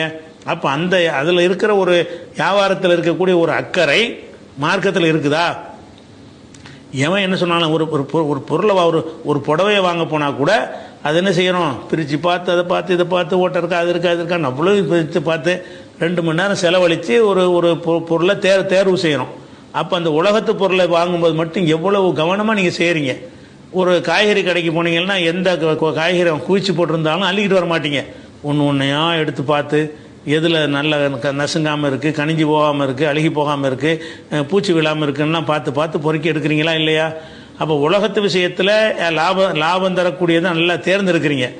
ஆனால் கொள்கை விஷயத்தில் என்ன செய்கிறீங்கன்னா, எவன் சொன்னாலும் சரிங்கிறீங்க, எதை சொன்னாலும் சரிங்கிறீங்க, அதை பரிசீலிக்க மாட்டேங்கிறீங்க. இது லாபம் தருமா? இந்த வியாபாரம் மறுமைக்கு வெற்றி, மறுமையில் சொர்க்கத்துக்கு போகக்கூடிய ஒரு வியாபாரம். சொர்க்கத்துக்கு போகிறதுக்குரிய வியாபாரத்தை செய்யும் பொழுது நீங்கள் மட்டமானதை எவன் என்ன சொன்னாலும் செல்லாத காசு தந்தாலும் வாங்கிக்கிறேங்கிறீங்க. அப்படிலாம் இருக்கிறது. அதை சுட்டி காட்டுறது தான் நல்லா என்ன செய்கிறான்னு கேட்டால், அந்த வியாபாரத்தில் ஒரு உதாரணம் காட்டினா மக்களுக்கு பளிச்சுன்னு புரியும். வியாபாரம் லாபம் தானே வரணும், நம்ம பண்ணுற வியாபாரத்தில் லாபம் இல்லையே, மறுமையில் லாபம் தராதுன்னு நினைச்சான்னு சொன்னால் திருந்துவான், கொஞ்சம் புரிவான். அப்படிங்கிறதுக்காக அல்ல என்ன செய்யறான்னு கேட்டால் 2:16 வசனத்தில் உலாய் கல்லதி நஷ்தரவுல் லலாலத்த பில் ஹுதா, வழிகேட்டை நேர்வழியை கொடுத்து விலைக்கு வாங்கி கொண்டார்கள். நேர்வழியை கொடுத்துவிட்டு வழிகேட்டை விலைக்கு வாங்கிட்டாங்க. ஃபமா ரபிஹத் திஜாரத்தும், அவங்களோட வியாபாரம் லாபம் தராது. இது லாபமான வியாபாரமா? லாபமானதுன்னா மட்டமானதை கொடுத்துட்டு உயர்வானதை வாங்கினது தான் லாபம். கொஞ்சத்தை கொடுத்துட்டு அதிகமாக வாங்கினா தான் லாபம். அதிகத்தை கொடுத்துட்டு கொஞ்சமாக வாங்கினா நஷ்டம் உள்ளது. 100 ரூபாய் கொடுத்து 90 ரூபா வாங்கினா நஷ்டம் தானே அது. 90 ரூபாய் கொடுத்து 100 ரூபா வாங்க லாபம். அது லாபம் என்பது தான் வியாபாரத்தினுடைய பிரதானமான நோக்கம். நீ செய்யக்கூடிய என்னன்னு கேட்டால், உங்ககிட்ட அந்த வழிகேட்டுக்கு போகாமல் இருந்தேன்னு சொன்னாலும் நேர்வழி தன்னால் வந்துடும். இன்னும் சொல்ல போனால் நேர்வழிக்குன்னு தனியாக ஒரு இதெல்லாம் கிடையாது. நீ வழிகேட்டு விலைக்கிட்டாலும் நேர்வழி வந்துட்டு தன்னால். தனியாக வாங்க நேர்வழி உன்ட்ட இருக்கத்தான் செய்கிறது. எல்லா மனுஷங்கையிலும் நேர்வழி இருக்கிறது. இந்த வழிகேடுங்கிறத அவன் கழிச்சிட்டான்னு சொன்னால் அடுத்தபடியாக அவன் நேர்வழி தான் அவன்கிட்ட மிச்சமாக இருக்கும், அவன்கிட்ட மிஞ்சிரும். அவன் இருக்கிற நேர்வழியை கொடுத்துட்டு தான் வழிகேட்டை வாங்குறாங்கிற மாதிரி ஒரு சூப்பரான ஒரு ஓமை அடிப்படையில் எல்லாம் சொல்லி காட்டுறான். அதே மாதிரி 44 வசனத்திலையும் இதே மாதிரியான கருத்தை வேற வார்த்தையில் சொல்கிறான். அலம் தர இலல்லதீன ஊத்து நசீபம் மினல் கிதாபி, வேதம் என்ற பாக்கியம் வழங்கப்பட்டிருக்கிறார்களே அன்றைய இருந்த வேதக்காரர்கள், அவர்களை பார்க்கவில்லையா? எஸ்தரூனல் லலாலா, அவங்க வழிகேட்ட விலைக்கு வாங்குறாங்க. வேதம்ங்கிற ஒரு நல்ல ஒரு விஷயத்தை நம்ம கொடுத்துருக்குறோம், அதை வேணாம் தூக்கி போட்டுவிட்டு வழிகேட்ட விலைக்கு வாங்குறாங்க. எஸ்தரூனல் லலாலா, லலாலத்தை விலைக்கு வாங்குறாங்க. வழிகட்டு விட்டார்கள்னு சொன்னால் நேரடி அர்த்தம். வழிகேட்ட விலைக்கு வாங்குறாங்கன்னு சொன்னால் அதை ஒரு வியாபாரத்தோட ஒரு ஒப்பீடு செஞ்சு அவன் செய்கிற செயலை ஒரு வியாபாரம் மாதிரி காட்டி, இந்த வியாபாரம் செய்யும்போது நல்லதை தானடா வாங்கணும், ஏன்னா நல்லதை விட்டுட்டு போய் என்ன கெட்டதை வாங்குறீங்க அப்படின்னு சொன்னா தான் பளிச்சுன்னு புரியும் என்பதற்காக எல்லாம் என்ன செய்யறான்னு கேட்டால், ஒரு வியாபாரத்தோட ஒரு கம்பேர் பண்ணி ஒரு ஒப்பீடு செஞ்சு எஸ்தூருன லலாலா, வழிகேட்ட விலைக்கு வாங்குறாங்க அப்படின்னு சொல்லி காட்டுறான் 4:44. இன்னும் சில விஷயத்தை என்ன செய்யறான்னு கேட்டால், மனிதன் இந்த படைக்கப்பட்டது மறுமைக்கு தான் படைக்கப்பட்டிருக்கிறான். பேசிக்கான ஒரு அடிப்படை என்னன்னு கேட்டால், இஸ்லாமிய அடிப்படை வந்து எல்லா நபிமார்களும் சொன்ன அடிப்படை, மனித குலத்தை அல்லாஹ் படைத்த முதல் மனுஷனில் இருந்து சொன்ன ஒரு அடிப்படை என்னன்னு கேட்டால், நீங்கள் உங்களை நான் படைத்து இந்த பூமிக்கு அனுப்பி இருக்கிறது, நீங்கள் வந்து ஆகிரத்தில் ஜெயிக்கணும். இன்னொரு உலகம் இருக்குது, அதில் ஜெயிக்கிறதுக்காக இங்கே நான் உங்களை அனுப்பியிருக்கிறேன். நான் சொல்கிறபடி இங்கே நடந்தால் அங்கே உங்களுக்கு சிறப்பான பரிசுகள் இருக்கும் என்று எல்லாம் என்ன செய்யறான், நம்மளை படைச்சிருக்கிறான். நம்முடைய இலக்கு நோக்கம் எல்லாம் என்னவா இருக்கணும், ஆகிரத்தாக இருக்கணும். ஆனாலும் ஆகிரத்துனா என்னது, அதில் வந்து உள்ள எந்த இன்பத்துக்கும் குறைவு கிடையாது. நினைச்சதெல்லாம் கிடைக்கக்கூடிய ஒரு பாக்கியம். நமக்கு முதுமை வராது, சாவு வராது. ஒரு குறிப்பிட்ட காலக்கெடு வரைக்கும் தான் அந்த இன்பம்ங்கிறது கிடையாது, என்றென்றும் இருப்போம். அது மாதிரி மலைஜலம் கழித்தல் போன்ற இந்த உலகத்தில் பலவீனமாக கருதப்படக்கூடிய அந்த விஷயம், அசிங்கமாக கருதப்படக்கூடிய விஷயங்கள்லாம் கூட அங்கே இருக்காது. அப்படியான ஒரு பாக்கியமிக்க ஒரு ஆகிரத்து வாழ்க்கை உங்களுக்கு வந்து வாக்களிச்சிருக்கிறான் அல்ல. அந்த வாக்களிச்சு இருக்கும் பொழுது இங்கே உள்ளவன் என்ன செய்கிறான்னு கேட்டால், இல்லை நான் இங்கே நல்லா சொகுசாக இருக்கணும், திருடினாலும் நான் இங்கே நல்லா இருக்கணும், கலப்படம் செஞ்சாலும் நான் இங்கே சம்பாதிச்சு நல்லா இருப்பேன், என்னென்ன மோசடி பண்ணாலும் நான் இங்கே செழிப்பாக இருப்பேன் அப்படின்னு சொல்லி இந்த உலகத்தில் நான் நல்லா இருக்கணுங்கிறது மட்டுமே அவன் நோக்கமாக இருக்குது. அப்படி இருந்தால் அவன் என்ன செய்கிறான்னு கேட்டால், ஆகிரத்தை வித்துப்புட்டு துனியா வாங்கினான்னு நல்லா சொல்கிறான். இதுக்கு என்ன உதாரணம் காட்டுறான்ல, ஆகிரத்தை கையில் வச்சிருக்கிறான், கையில் வச்சுக்கிறல, எல்லாருக்கும் பொது ஆகிரத்துங்கிறது. யார் வேணாலும் அதை அடைஞ்சிடலாம், யார் வேணாலும் எடுத்துக்கொள்ளலான்னு இலவசமாக கொடுக்கப்பட்டிருக்கிறது ஆகிரத்துங்கிறது. அந்த ஆகிரத்தத்துக்கு எரிஞ்சிட்டு அது போனால் போய்ட்டு இது எனக்கு வேணும், அது என்னென்னு போய் கேடு கட்டால் எனக்கு என்ன, ஆகிரத்துடைய நிலைமை வந்து எந்த கேடு கட்டாலும் எனக்கு பரவாயில்லை, எனக்கு இங்கே உள்ளதான் வேணும்னு நினைச்சான்னு சொன்னால், இவனுக்கு அல்லாஹ் சொல்லக்கூடிய வாசகம் என்னன்னு கேட்டால், இவர்கள் ஆகிரத்தை வித்துட்டு துன்யா வாங்குறாங்க அப்படின்னு சொல்கிறான். எப்படி, உலாய்க்க அவர்கள் அல்லது நஷ்தரவுல் ஹயாத்த துன்யா, இந்த அற்பமான இந்த துன்யாவை விலைக்கு வாங்கி கொண்டார்கள், பில் ஆகிரத்தி, ஆகிரத்துக்கு பகரமாக, மறுமைக்கு பகரமாக இம்மையை விலைக்கு வாங்கினார்கள். இம்மையை தேர்ந்தெடுத்து கொண்டார்கள், இம்மையில் ஆசைப்படுறார்கள்னு சொன்னால் நேரடி அர்த்தமாயிரும். அப்படி சொல்லாமல் ஒரு வியாபாரியுடைய தன்மையில் அவங்கள நிப்பாட்டி நீ ஒரு வியாபாரின்னு வச்சுக்கடா, வியாபாரியாக இருந்தால் ஆகிரத்துன்னு ஒன்று இருக்குது, துன்யான்னு ஒன்று இருக்குது, எது பெட்ரு, நீ எதை செய்யணும், ஆகிரத்தானே தேர்ந்தெடுக்கணும். ஆகிரத்தை தேர்ந்தெடுக்கிறதுக்கு பாதகமான விஷயம் துன்யாவில் வந்தோம்னா அவ தவிர்த்தரணுமா இல்லையா? இதை செஞ்சு ஆகிரத்து கிடைக்காதுன்னா நீ என்ன செய்யணும், இதை செய்யக்கூடாது. அப்போ ஒவ்வொரு மனுஷனுக்கு எல்லாம் என்ன செய்கிறான்னா, ஆகிரத்து துன்யாங்கிற ரெண்டு ஆப்ஷனை முன்னாடி வச்சு ஆகிரத்துங்கிற நீ கையில் வச்சுக்கன்னு கொடுத்து விட்டான். இவன் என்ன செய்கிறான்னா, இந்த ஆகிரத்துக்கு போகிறதுக்குரிய வழியெல்லாம் அடைக்கிற மாதிரி ஒவ்வொரு விஷயத்துலையும் துன்யா தான் எனக்கு வேணும், நான் சுகமாக இருக்கணும், நான் பெரிய பில்டிங் கட்டணும், நான் 10 கார் வாங்கணும், அது எவன் பொருளை கொள்ளையடிச்சாவது நான் வாங்கணும், எவனை ஏமாத்தியாவது வாங்கணும் அப்படின்னு நினச்சின்னு சொன்னால், நீ இதை துன்யாவை நீ வந்து ஆகிரத்தை கொடுத்துட்டு வாங்கணுன்னு சொன்னால் பெரிய லாஸ் உனக்கு. ஆகிரத்தில் நஷ்டமடைவாய், ஆகிரத்தில் நிரந்தரமான உலகத்தில் நஷ்டப்படுற காரியத்தை செய்யலாமாடான்னு இப்படி விளங்க வைக்கிறதுக்காக எல்லாம் என்ன செய்யறான்னு கேட்டால், உலாய்க்கு அவர்கள் அல்லது நஷ்டரவுல் ஹயாத்த துன்யா, துன்யாவுடைய வாழ்க்கையை விலைக்கு இஷ்டரவுன்னா விலைக்கு வாங்கி கொண்டார்கள். எதுக்கு விலைக்கு வாங்கி கொண்டார்கள்னா, பில் ஆகிரா, ஆகிரத்துக்கு பகரமாக ஆகிரத்தை வித்துவிட்டு துன்யாவை விலைக்கு வாங்குறாங்க. இந்த துன்யாவை நீ வாங்காமல் இருந்தேன்னு சொன்னால் அது துன்யாவை அனுபவிக்கூடாதுன்னு அர்த்தம் கிடையாது. துன்யாவில் எந்த காரியத்தை செஞ்சால் ஆகிரத்து கிடைக்காதோ, ஆகிரத்தில் கேள்வி இருக்குது, அதை செய்யக்கூடாது. அதுக்கான துன்யாவில் சோறு திங்கிற துன்யா வாங்கிட்டான்னு சொல்லக்கூடாது. ஆகிரத்தை விட்டுட்டு செய்யலை, ஆகிரத்தை வச்சுக்கிட்டே என்ன செய்யலாம், துன்யாவை பயன்படுத்தலாம். ஆகிரத்தையும் விட்டு விடாமல் துன்யாவையும் பயன்படுத்த முடியுமானா முடியும். எப்படி பயன்படுத்த முடியும், நீ ஒழுங்கான ஹலாலான வியாபாரம் பண்ணுற, இந்த வியாபாரம் பண்ணதுனால நீ ஆகிரத்தை வித்துட்டா பண்ணுற, ஆகிரத்தையும் வைத்து கொண்டிருக்கிறாய். துன்யாவை ரப்பனா ஆத்தினா ஃபித் துன்யா ஹசனா, துன்யாவிலையும் எனக்கு நல்லதை கொடுப்பாயாக, ஃபில் ஆகிரத்தி ஹசனா, ஆகிரத்திலையும் நல்லதை கொடுப்பாயாக நல்லா துவா செய்ய சொல்றானா இல்லையா? துன்யாவை நல்லபடியாக வாழ்றது தப்பா? நல்லபடியான விஷயத்தை நீ 1000 பில்டிங்கை கூட கட்டு, ஆனால் அது ஹலாலான முறையில் கட்டினாயானால் நீ ஆகிரத்தை விற்காம கட்டினாயின்னு அர்த்தம். அந்த பில்டிங்கை கட்டுவதற்காக வேண்டி அடுத்தவன் சொத்தை அபகரிக்கிறது, ஊழல் பண்ணுறது, முறைகேடு செய்வது, களவாண்டு வைக்கிறது, அப்படி செஞ்சாயானால் நீ ஆகிரத்தை வித்துவிட்டு துன்யாவை தேர்ந்தெடுக்கிற. அப்போ ஆகிரத்துக்கு துன்யாவை தேர்ந்தெடுப்பதே தப்பு கிடையாது. துன்யாவும் நமக்கு தேவைதான், துன்யாவில் தான் நம்ம வாழ்கிறோம், தேவைக்காகத்தான் நமக்காகத்தான் எல்லாம் படைச்சேன்னு எல்லாம் சொல்லி காட்டுறான். ஹலகலக்கும் மாஃபில் அவது ஜமியா, இந்த பூமியில் உள்ள எல்லாத்தையும் உங்களுக்காகத்தான் நான் படைச்சிருக்கிறேன் அப்படின்னு நல்லா சொல்றதன் மூலமாக துன்யாவும் நமக்கு உள்ளதுதான். இந்த உலகத்தில் உள்ள எல்லாத்தையும் நம்ம அனுபவிக்கலாம். எப்போ அனுபவிக்கலாம், எதை அனுபவித்தால் ஆகிரத்துக்கு பாதிப்பு வராதோ அப்போ என்ன செய்யணும், அதை துன்யாவை அனுபவிச்சுக்கலாம். ஆனால் துன்யாவை அனுபவிக்கிறதுக்காக வேண்டி எந்தெந்த முறையில் நீ அந்த அனுபவித்தால் அங்கே கேள்வி வருமோ, அங்கே உள்ள பாக்கியத்தை நீ இழக்க வேண்டி வருமோ, அதை எவன் செய்கிறானோ அவன் தான் விற்கிறவன். அதனால துன்யாவே யூஸ் பண்ணக்கூடாதுன்ற மாதிரி விளங்கிடக்கூடாது. துன்யாவை யூஸ் பண்ணத்தான் அல்ல நமக்கு தந்திருக்கிறான். துன்யாவை யூஸ் பண்ணலாம், எல்லாம் எல்லாத்தையும் அனுபவிச்சுக்கலாம். அது என்ன அளவுகோல் இருக்கணும்னு கேட்டால் அல்லாஹ் அனுமதித்த வழியில் அது இருக்க வேண்டும். அனுமதித்த வழியில் இருக்குமையானால் அது உனக்கு ஆகிரத்தை விற்கிறதில் வராது. அனுமதிக்காத வகையில் நீ செஞ்சாயானால் நீ ஆகிரத்தை அப்போ வித்துப்பிட்ட. அங்கே போய் கேட்கல, எனக்கு சொர்க்கம்னு கேட்கல, அதை வித்துப்பிட்டியடா, துன்யாவில் வாழும்போது வித்துப்பிட்டிய அப்படின்னு நல்லா கேட்பான். ஏன் நான் உனக்கு எச்சரிச்சேன்ல, வியாபாரத்தை உதாரணம் காட்டி எச்சரிச்சனா இல்லையா அப்படின்னு நல்லா கேட்பான். அதனால என்ன செய்யறான்னு கேட்டால் உலாய்க்கு அவர்கள் இந்த கெட்டவங்களை பற்றி சொல்லும்போது சொல்றான், அல்லது நஷ்தவுல் ஹயாத்த துன்யா பில் ஆஹிரா, ஆகிரத்தை கொண்டு ஆகிரத்துக்கு பகரமாக துன்யாவை வாங்கினார்கள் 286 சொல்லி காட்டுறான். அதே மாதிரி பொல்யு காத்தில் போர் செய்யுங்கள், ஃபி சபீலில்லாஹி அல்லாவின் பாதையில் போர் செய்யுங்கள். யார்கிட்ட போர் செய்யுங்கள், அல்லதீன யஷ்ரூனல் ஹயாத்த துன்யா பில் ஆஹிரா, ஆகிரத்தை வித்துவிட்டு துன்யாவை வாங்கி கொண்டார்களே அவங்களோட போர் செய்யுங்கள். கெட்டவங்கள்ட்ட ஆகிரத்தை வித்து விட்டு துன்யாவை வாங்கி கொண்டார்களே அவங்களோட போர் செய்யுங்கள். அல்லாஹ் என்ன செய்யறான்னு கேட்டால் 4:74 வசனத்தில் சொல்றான். அங்கேயும் ஒரு வியாபாரமாகத்தான் சொல்லி காட்டுகிறான். அப்போ துன்யாவா ஆகிரத்தா அப்படின்னு வரும் பொழுது நீங்கள் அப்படி வராத இடத்துல துன்யாவை தேர்ந்தெடுக்கலாம். துன்யாவா ஆகிரத்தான்ற கேள்வி வராத இடங்கள்ல என்ன செய்யலாம், என்ன வேண்டாலும் நம்ம அனுபவிச்சுட்டு போகலாம். அது துன்யாவா ஆகிரத்தான்ற எந்த இடத்துல கொஸ்டின் வருதோ ஆகிரத்தை பிடிச்சிக்கணும், துன்யா விட்டுறணும். அப்படிங்கிறது தான் ஒரு பேசிக்கான விஷயம். அது இதுக்கு தான் இதுக்கு என்ன நல்லா யூஸ் பண்ணுறான்னு கேட்டால், நீ ஒரு துன்யாவில் ரொம்ப மூழ்கிறாதீங்கப்பா, தடை செஞ்சதை செய்யாதீங்கன்னா இது நேரடியான கட்டளை அப்படின்னு குர்ஆன்ல இருக்குது. நேரடியாகவும் என்னென்ன செய்யலாம் என்னென்ன செய்யக்கூடாது என்று தெளிவான வார்த்தைகளை கொண்ட கட்டளையும் இருக்கிறது.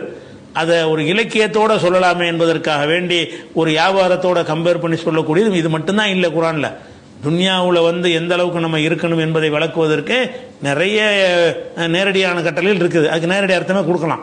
ஆனால் நேரடி அர்த்தம் கொடுக்காம ஒரு இலக்கியமாக சொல்லும்போது என்ன செய்யணும்னா கொஞ்சம் ஒரு கவர்ச்சிகரமாகவும் உள்ளத்தை ஈர்க்கக்கூடியதாகவும் இருக்கும் என்ற காரணத்தினால் அதை சொல்லி காட்டுறான்.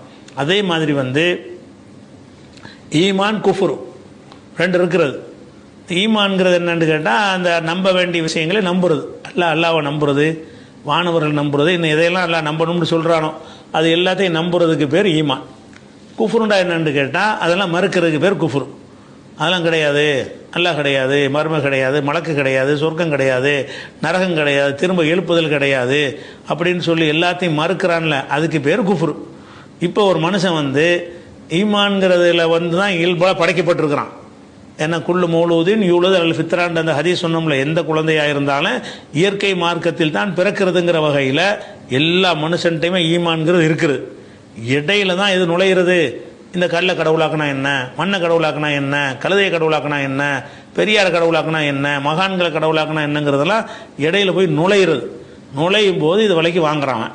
எப்போ அதை வாங்குறானோ வாங்கின உடனே அதை வித்து போடுறான். இதை வித்துறான், ஈமானை வித்துறான். இப்போ நீ குஃபரை ரெண்டும் சேர்ந்து இருக்காது. குஃபரை நீ எப்போ வாங்குறியோ வாங்கின உடனே உங்ககிட்ட அந்த ஈமான் போயிடுச்சு, நீ விற்பனை செஞ்சுட்ட. அப்போ ஈமான்கிறத தேர்ந்தெடுக்கிற ஒரு வாய்ப்பு உனக்கு தந்திருக்கும் பொழுது, அதுதான் ஒன்று சிறந்ததாக இருக்கும் பொழுது நீ என்ன செய்றீங்கன்னு கேட்டால் குஃபரை தேர்ந்தெடுத்துக்கிறீங்க. ஏன்டா குஃபரா போயிட்டீங்கன்னு கேட்டால் நேரடி வார்த்தை, காஃபிர் ஆயிராதீங்க, மண்டி கட்டவன் ஆயிராதீங்கன்னு சொன்னால் நேரடியான பொருளில் சொன்னதாக எடுத்துக்கொள்ளலாம், அப்படி தான் எடுத்துக்கொள்ள வேண்டும். ஆனால் அல்ல அப்படி சொல்லாமல் என்ன செய்யறான்னு கேட்டால், ஏன்டா போட்டு ஈமானை வித்துட்டு ஏன்டா குஃபரை வாங்குறீங்க, ஈமான்கிறத கையில் வச்சுக்கிட்டு இருக்கிறீங்க, அதை வேணான்னு சொல்லி வித்துப்பிட்டு இதை குஃபரை வாங்குறீங்க, நல்லது கையில் வச்சுக்கிட்டு. ஏன்னா அவ்வளோ ஈஸியாக எடுக்கிறதுக்கு தகுந்த மாதிரி அந்த ஈமான் இருக்குது. கஷ்டப்பட்டு செய்ய வேண்டிய உனக்கு தந்தாச்சு. உலகத்துக்கெல்லாம் பொது உடைமை ஈமான்கிறது. அந்த ஈமான்கிற நம்பிக்கை அனைவருக்கும் உடைமையாக இருக்கும்போது அனைவருக்கும் உடைமையான ஒன்று உனக்கும் உடைமை தானே. அப்போ உனக்கும் உடைமையாக இருக்கிற அந்த ஈமானை என்ன செய்யறேன்னு கேட்டால் நீ வித்துப்படுற, இது எனக்கு வேணாம் அதை கொடு அப்படி எல்லாம் சொல்கிறான்னு கேட்டால், பேச மஸ்தரோபிஹி அம்புசவமா யக்ஃபுரு, குஃபுரா அதாவது நிராகரிப்பதற்கு பகரமாக தங்களை வித்து விடுகிறார்கள், தங்களை வித்துடுறாங்க. அவன் என்ன செய்யறான், தன்னையே வித்துடுறான். எதுக்கு வித்துறான், எனக்கு இந்த குஃபுர் வந்தால் போதும் அப்படின்னு சொல்லிட்டு அவனே வித்துடுறான் அப்படின்னு சொல்லுவோம். எல்லாம் என்ன செய்யறான்னு கேட்டால் அதை வியாபாரமாக சொல்லி காட்டுக்கிறான். அதே மாதிரி இது 2:90 177 வசனத்தில் எல்லாம் சொல்லி காட்டுகிறான். இன்னல்லதி நஷ்தரவுல் குஃபுர பில் ஈமான், யார் ஈமானை கொடுத்து விட்டு குஃபரை விலைக்கு வாங்குறார்களோ, ஈமான்கிற காசை கொடுத்து விட்டு குஃப்ருங்கிற பொருளை விலைக்கு வாங்குறார்களோ லை எல்லூருல்லாக செய்யா, அல்லாவுக்கு எந்த கேடு செய்ய முடியும். உனக்கு தாண்டா கேடு, நீ செஞ்சதுனால நான் எனக்கு ஒன்றும் இல்லாமல் போய், நீ நம்பலைன்னா எனக்கு ஒன்றும் இல்லாமல் போயிருமா, எனக்கு லாஸ் ஆயிருமா, எனக்கு ஒன்றும் கிடையாது. லை எல்லூருல்லாக செய்யா, அல்லாவுக்கு எந்த ஒரு தீங்கும் இவர் அளிக்கவில்லை, தனக்கு தான் தீங்கு அளித்துக் கொள்கிறார்கள்னு சொல்லும் பொழுது அந்த குஃபுரில் இருக்கிறவங்களுக்கு அல்லாஹ் பயன்படுத்துகிற வார்த்தை என்னன்னா, ஏன்டா குஃபுரை விலைக்கு வாங்குறீங்க, நம்ம கூட வழக்கத்தில் ஏன்டா வம்ப விலைக்கு வாங்கணுமாங்களே, விலைக்கெல்லாம் வாங்கியிருக்க மாட்டான், சண்டைக்கு போயிட்டு வருவான், ஒரு ஆள்கிட்ட போய் வழியே சண்டைக்கு போயிடுவான். அதை நம்ம வழக்கத்தில் எப்படி சொல்லுவோம், வம்பு விலைக்கு வாங்கிட்டான், விலை கொடுத்தா வாங்கினா, வித்துச்சா வம்புண்டு ஒரு கடையில் வித்துச்சா வாங்கினானா, இவன் கொடுக்கவும் இல்லை வாங்க முடியல, வம்பு வளர்த்துட்டான், வம்பு வளர்த்தான்னு சொல்வதை நம்ம எப்படி செய்வோம், வம்பு விலைக்கு வாங்கிட்டான், சனியை இழுத்து விட்டான் அப்படின்னு சொல்கிறோம்ல. அந்த மாதிரி இந்த வியாபாரமாக ஒப்பிட்டு காட்டுதல் என்பது எல்லா மொழிகள்லையுமே இருக்கிறது. இதை வியாபாரமாக சொல்லி காட்டுமே என்ன ஆகுன்னு கேட்டால் அவனுக்கு புரியும். ஆமாம், நம்ம இதில் நம்ம நஷ்டமில் படுறோம், இப்போ நம்ம செய்கிறது சரியா, நம்ம லாபம் அடையணுமா இல்லையா, மறுமேண்டு ஒரு வாழ்க்கை இருக்குன்னா அதில் அதில் வெற்றி அடையணுமா இருந்தால் நம்ம வியாபாரம் லாபகரமாக இருக்கணுமா இல்லையா அப்படின்னு விளங்க வைக்கிறதுக்கு எல்லாம் என்ன செய்கிறான்னு கேட்டால், இன்னல்லதை நஷ்தர உல் குஃப்ர பில் ஈமான், ஈமானுக்கு பதிலாக குஃபரை விலைக்கு வாங்கினார அவங்க அல்லாவுக்கு எந்த கடும் செய்ய முடியாது அப்படின்னு நல்லா என்ன செய்கிறான்னா சொல்லி காட்டுறான். அதே மாதிரி 102 வசனத்தில் தங்களையே விற்பனை செய்கிறது, அதை தன்னையே விற்றுக்கிறான். எதுக்காக வேண்டி வைக்கிறான், அந்த சூனியம்ங்கிற ஏமாத்துனாங்கல்ல, ஏமாத்துறவங்கள்ட்ட போய் இந்த சூனியத்தை கற்றுக்கிறான், பொய்யான கலையை கற்றுக்கிறான். இப்படி கற்றுக்கிறது மூலமாக உல பீசமா ஷரோபிகி அம்புசகும், தங்களை எதுக்கு விற்றார்களோ அது ரொம்ப கெட்டதுக்கு விற்றுவிட்டாங்க. தன்னை வித்துறான், தன்னை வித்துட்டான்னு சொன்னால் தன்னுடைய நன்மையை, தனக்கு கிடைக்க வேண்டிய எதிர்காலத்தை, சொர்க்கத்தைன்னு அர்த்தம். அதுக்கு ஒன்று தன்னை விற்கிறேன்னு அர்த்தம். தனக்கு எது நல்ல சாதகமாக இருக்குமோ அந்த மாதிரி ஒரு விஷயத்தை வித்துப்புட்டு இந்த பொய்யான போலியான ஏமாத்து தந்திர வித்தைகளை கற்றுக்கொண்டார்கள்னு சொல்லும் பொழுது அதையும் ஒரு வியாபாரமாக அல்ல 102 வசனத்தில் சொல்லி காட்டுறான். அதே மாதிரி இது கெட்டதுக்கு தான் விற்கணும்னு அர்த்தம் கிடையாது, நல்லதுக்கு கூட விற்கலாம். அல்லாவே என்ன செய்யறான்னு கேட்டால், நீங்கள் ஈமான் லா இலாஹ இல்லல்லாஹ் சொல்லி இஸ்லாத்துக்கு வந்துடுறீங்களா, இஸ்லாத்துக்கு வந்த உடனே உங்களுக்கும் அல்லாவுக்கும் மத்தியில் ஒரு வியாபாரம் நடக்குது. அல்லாஹ் அப்படி சொல்கிறான், நீங்கள் எப்போ லா இலாஹ இல்லல்லாஹ்னு சொல்லி இஸ்லாத்தை ஏற்றுக்கிட்டீங்களோ அல்லது பரம்பரையாக அந்த மார்க்கத்தில் இருக்கிறீர்களோ, அப்படி இருந்தீங்க என்றால் என்னவாச்சுன்னு சொன்னால் நீங்கள் அல்லாட்ட வியாபாரம் பண்ணுறீங்க. என்ன வியாபாரம் பண்ணுறீங்க, அல்லாஹ் அப்படி சொல்கிறான், இன்னல்லாஹ இஷ்தரா, அல்லாஹ் விலைக்கு வாங்கி கொண்டான், மின்னல் மூமினீன, மூமின்களிடமிருந்து விலைக்கு வாங்கிட்டான். நீங்கள் மூமின்னு சொன்ன உடனேயே அல்ல விலைக்கு வாங்கிவிட்டான். என்ன விலைக்கு வாங்கிட்டான், அம்புசகும் அவ்வாலகம், அவங்களுடைய உயிர்களையும் அவங்களுடைய செல்வங்களையும் விலைக்கு வாங்கிட்டான். எப்போ நீ மூமின்னு சொன்னியோ அந்த நிமிஷமே உன்னை அல்லாஹ் விலைக்கு வாங்கிட்டான். உன் காசு குணத்தையும் விலைக்கு வாங்கிட்டான், உன்னுடைய உயிரையும் விலைக்கு வாங்கிட்டான். விலைக்கு வாங்கிட்டான்னா அவன் என்ன தருவதாக சொல்லி விலைக்கு வாங்கிட்டான், அன்னலகுமுல் ஜன்னா, அவங்களுக்கு சொர்க்கத்தை தருவேன் என்று சொல்லி விலைக்கு வாங்கி கொண்டான். நீ ஈமான் கொண்டீல, இந்த சொர்க்கம் நீ உன்னை விலைக்கு வாங்கிட்ட என்ன இருக்குன்னு, எப்போ சொர்க்கத்தை பேரம் பேசி உனக்கு அல்லாஹ் உன்னை வாங்கி கொண்டானோ அதுக்கு பேர் தான் ஈமான்ங்கிறத. நீ எப்போ அஷ்ஹது அல்லா இலாஹ இல்லல்லாஹ்னு சொன்னியோ அந்த நிமிஷமே நீ என்ன செய்யறன்னு கேட்டால், யா அல்லாஹ் நான் உன்கிட்ட என்னை வித்துடுறேன், எனக்கு சொர்க்கத்தை கொடுத்துடுறேன்னு சொல்லிட்டேன். அப்போ சொர்க்கம்ங்கிறதை தருவதாக சொல்லி அல்லாஹ் மனுஷனோட ஒரு வியாபாரம் பண்ணுறான்.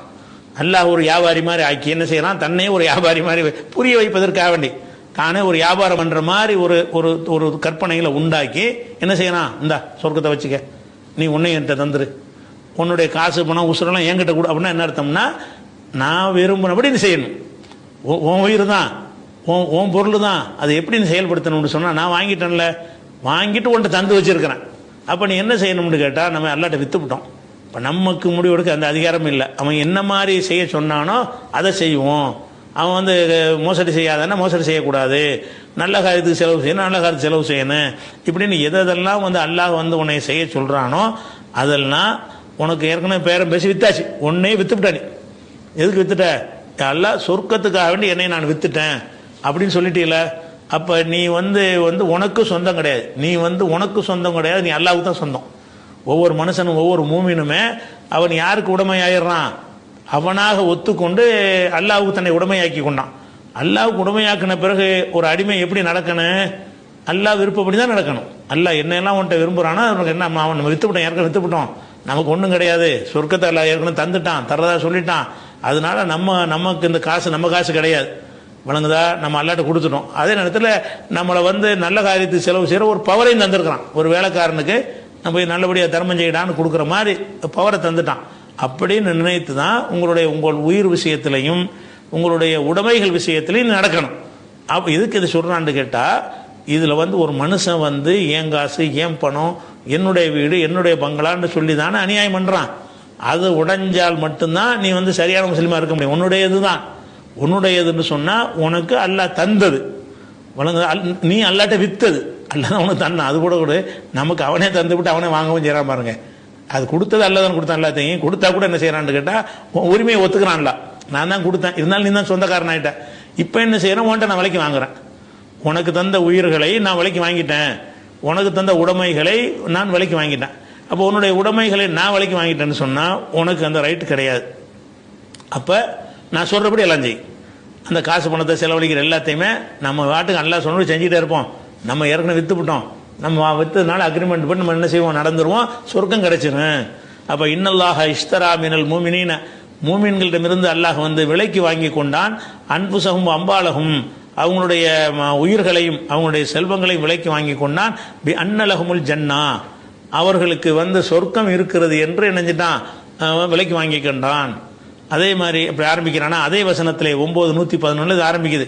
அதனுடைய இறுதி பகுதியில் எப்படி கொண்டு வர்றான்னு கேட்டால், ஃபமன் அவுஃபா பி அஹதிஹி மினல்லா, யார் அல்லாஹ்விடத்தில் செஞ்ச அந்த உடன்படிக்கை நிறைவேற்றுகிறானோ, வித்துட்டேங்கிறன்ல, வித்துட்டீங்கள என்கிட்ட வித்துட்டீங்கள, அதை ஒத்துக்கொண்டு எப்படி நடந்தாயோ, ஃபஸ்தப்ஷிரு பி பையக்கும் இல்லதி பாயத்தும் பிஹி, நீங்கள் செய்து கொண்ட அந்த வியாபாரத்துக்கு நற்செய்தி பெற்றுக்கொள்ளுங்கள். நீ ஒரு வியாபாரம் பண்றடா, என்கிட்ட ஒரு வியாபாரம் பண்ணுன அப்படின்னு என்ன செய்வான்னு கேட்டால் மறுமையில சொல்வானா, டே ஒரு வியாபாரம் பண்ணுமா, ஞாபகம் இருக்கா, நீ உன்னை வித்துட்டீல, நான் சொர்க்க தந்துட்டேன்ல, அந்த வியாபாரத்தில் நீ சந்தோஷம் அடைந்து கொள். ஃபஸ்தப்ஷிரு பி பையக்கும், உங்களுடைய வியாபாரத்தில் மகிழ்ச்சி அடைந்து கொள்ளுங்கள் என்று அப்ப எல்லாம் சொல்லுவான். டே வியாபாரம் பண்ணமா, நான் சொர்க்கம் தரேன்னு சொன்னா, அதன்படி உன்னை நான் விலைக்கு வாங்கிட்டேனா, அதன்படி நடந்தியா, இந்தா இப்போ சந்தோஷப்படுறான்னு நல்லா சொல்லுவேங்கிறான். அப்போ நம்முடைய நல்லது கெட்டதை தேர்ந்தெடுக்கிற ஒரு விஷயத்தை வந்து அதை வியாபாரம் மாதிரி எல்லாம் என்ன செய்யறான்னா ஒரு சித்தரித்து காட்டுகிறான். அதே மாதிரி வந்து சில பேர் என்ன செய்வாங்கன்னு கேட்டால், அல்லாஹ்வுடைய திருப்தி கிடைக்கும் என்று சொன்னால் தங்களுக்கு அதனால எவ்வளவு பெரிய சிரமம் கஷ்டம் நஷ்டம் வந்தாலும் அதை பார்க்காம அந்த திருப்திக்காக என்ன செய்வாங்கன்னா திருப்தி தர்ற காரியத்தை செஞ்சிருவார்கள். இப்போ உதாரணம் வரதட்சணை வாங்குறான்னு வாங்கி, அந்த வரதட்சணை வாங்குறதுங்கிறது ஒரு சந்தோஷமாக தானே இருக்கும். 1 லட்ச ரூபா 5 லட்ச ரூபா 10 லட்ச ரூபா காரு பங்களா வந்து சும்மா வருதுன்னு சொன்னால் சாதாரண விஷயமா, அதை ஒருத்தன் தேர்ந்தெடுக்கிறான். ஆனால் ஒருத்தன் என்ன செய்யறான், அல்லாஹ்வுடைய திருப்தியை நான்னு சொன்னால் இது எனக்கு வேணாம் அப்படின்னு சொன்னான்னா அவன் அந்த அந்த தனக்கு வர்ற கஷ்டத்தை வந்து சுமந்துக்கிறான். இது எனக்கு, நான் அல்லாஹ்வுடைய திருப்தி அடைவதற்கு இது தேவையில்லை அப்படின்னு நினைச்சானே. ஆனால் அவனுக்கு என்ன செய்யறான், அவன் ஒரு வியாபாரம் தான் பண்ணுறான். அவன் என்ன செய்யறான்னு கேட்டால் நல்லதுக்கு தன்னை விற்கிறான், தன்னை நல்ல காரியம் செய்வதற்காக வேண்டி தன்னை விற்கிறான்.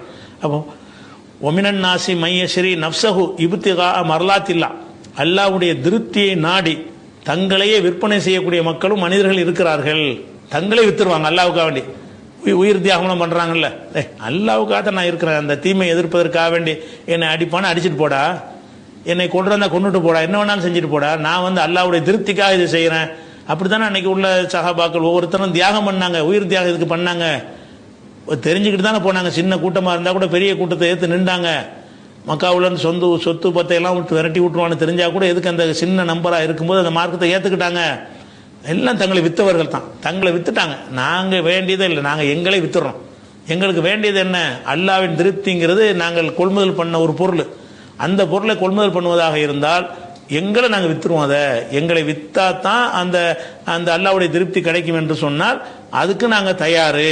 அப்படி இருப்பவர்களும் மனிதர்கள் இருக்கிறார்கள்னு அந்த மாதிரி மக்களை வந்து அல்லாஹ் போற்றி புகழுகிறான். 2வது சூறாவில் 207வது வசனத்தில் இதுவும் ஒரு வியாபாரமாக சொல்லி காட்டுறான். அதே மாதிரி வந்து இந்த வியாபாரம்ங்கிறதுல வந்து என்ன செய்கிறாங்கன்னா, இந்த மார்க்கத்தை அறிந்த அறிஞர்கள் உலமாக்கள், மார்க்கத்தை நன்கு கற்று அணிந்தவர்கள் என்ன செய்கிறாங்கன்னு கேட்டால், அந்த மார்க்கத்தை வந்து மறைப்பதற்காக வேண்டி, மார்க்கத்தை தப்பாக சொல்வதற்காக வேண்டி அதுக்கு மக்கள்கிட்ட வந்து காசு வாங்குறாங்க, மார்க்கத்தை விற்கிறாங்க. அதை பற்றி எல்லாம் என்ன செய்கிறான்னு கேட்டால், இது வந்து யாருக்கு சொல்கிறான்னு கேட்டால், அந்த யூத அன்றைக்கு அறிஞர்களுக்கு எல்லாம் சொல்லி காட்டுறான். யூதர்கள் என்ன செய்வாங்கன்னு கேட்டால், அவங்களுக்கு வேதத்தை எல்லாம் கொடுத்துருக்குறான். அந்த வேதத்தை வந்து பொதுமக்களுக்கு வைக்க மாட்டாங்க. இவங்க யூத பாதிரிகள் பண்டிதர்கள் தான் அதை வச்சுருப்பாங்க. அவங்க வந்து மக்கள் கேட்டாங்கன்னா அதிலிருந்து தேவையானதை எடுத்து சொல்லுவாங்க. அவங்களுக்கு எது சாதகமாக இருக்குமோ, எதை செஞ்சால் லாபம் கிடைக்குமோ, எதை செஞ்சால் மக்கள்கிட்ட இருந்து அந்த சடங்கு இந்த சடங்கு அந்த பாத்தியெல்லாம் சம்பாதிக்கிறாங்கல்ல, அதெல்லாம் செய்ய முடியுமோ அதுகளெல்லாம் மார்க்கத்தில் இருப்பதாக சொல்லுவாங்க. சொல்வதன் மூலமாக என்ன செய்வாங்கன்னு கேட்டால் ஒரு ஆதாயத்தை அடைஞ்சிக்கிடுவாங்க. இவர்களை பற்றி எல்லாம் எப்படி சொல்கிறான்னு கேட்டால், என்னுடைய வசனங்களை ஏண்டா நீங்கள் விற்கிறீங்க, எப்படி சொல்கிறான், அவ்வளோ தக்கூணும் அவ்வளோ காஃபிரிம்பிகி, நீங்கள் இதை நிராகரிக்கும் மக்கள் ஆகிவிடாதீர்கள். ஒலா தஸ்தரூபி ஆயாத்தி சமணன் கலீலா, எனது வசனங்களை அற்ப கிரயத்துக்கு வித்துறாதீங்க. நான் சில வசனங்களை உங்களுக்கு சொல்லி இருக்கிறேன், இந்த வசனங்களை அற்ப கிரயத்துக்கு விற்காதீங்கன்னு சொன்னால் வசனங்களை விற்கிறேன்னு அர்த்தமா? இது வசனங்களை எழுதி பேப்பரில் எழுதி விற்கிறேன்னு அர்த்தமா? அதையே செஞ்சுக்கிட்டு இருந்தாங்க. அது செஞ்சால் நல்லது தானே, விற்பனை செஞ்சால் நிறைய பேர் போய் சேருமே. நீ குரான்லாம் புக்கோடையெல்லாம் விற்கிறானுங்கள, அவங்கெல்லாம் அல்லாவுடைய வசனத்தை விற்கிறவங்களா? குரான் புக் டிப்போ வச்சுருக்காங்கல்ல, குரானை விற்கக்கூடிய புத்தக நிலையங்கள், அந்த நிலையங்களில் அவன் குரானை விற்கிறான், அது அல்லாவுடைய வசனங்களை விற்கிறான், 200 300 விற்கிறான். அப்போ இவன் அந்த அல்லாவுடைய வசனங்களை விற்றவன இவனை சொல்லலை, அது விற்கிறான், நெசமாக விற்கிறான், அவனை சொல்லலை. யாரை சொல்லப்படுது? அல்லாவுடைய வசனம்னு ஒன்று இருக்கிறது, அதில் ஒரு சட்டம் சொல்லப்பட்டிருக்கிறது, காசுக்கு தகுந்த மாதிரி ஃபத்வா கொடுக்குறது. யாருக்கு பணக்காரனுக்கு ஒரு மாதிரியே ஃபத்வா இப்படி தாங்க இருக்குது அப்படின்னு சொல்லுவது, ஏழைக்கு தகுந்த மாதிரி ஒரு ஃபத்வா, காசு கொடுத்தா ஒரு ஃபத்வா அப்படின்னு கொடுக்கக்கூடியவர்கள் அந்த யூத பாதிரிமார்கள் இருந்தாங்க. அந்த மக்களை சுரண்டி பொழைச்சி ஏமாற்றி கொண்டு இருந்தார்கள். அதை பற்றி அல்லாஹ் என்ன செய்கிறான்னு கேட்டால், எனது ஆயத்துகளை எனது வசனங்களை விற்று அற்ப விலைக்கு விற்காதுன்னு சொன்னால், இந்த துன்யாவுடைய லாபத்துக்காக வேண்டி இந்த போதனைகளை மறைச்சிராத, மாற்றிராத, தப்பாக சொல்லாத அப்படிங்கிறதுக்காக வேண்டி எல்லாம் சொல்லி காட்டுறான். அதே மாதிரி 2:79 வசனத்தில் இப்போ வயனுள் இல்லதீன யக்துபூனல் கிதாப பி ஐதீஹிம், தங்களுடைய கைகளால் ஒரு புத்தகத்தை எழுதி வைத்துக்கொண்டு சும்மா யக்கூலூன ஹாதா மின் இந்தில்லா, இது அல்லாவிடமிருந்து வந்தது என்று சொல்கிறார்கள்.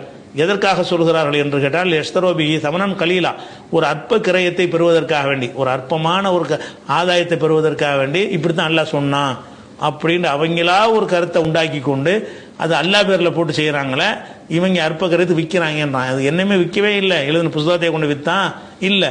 அந்த கருத்துக்களை, சாதகமான கருத்துக்களை சொல்லி, அந்த கருத்தை சொல்லியாச்சா அதுக்கு விலையாக அவன்கிட்ட ஒன்று வாங்கிக்கிறது.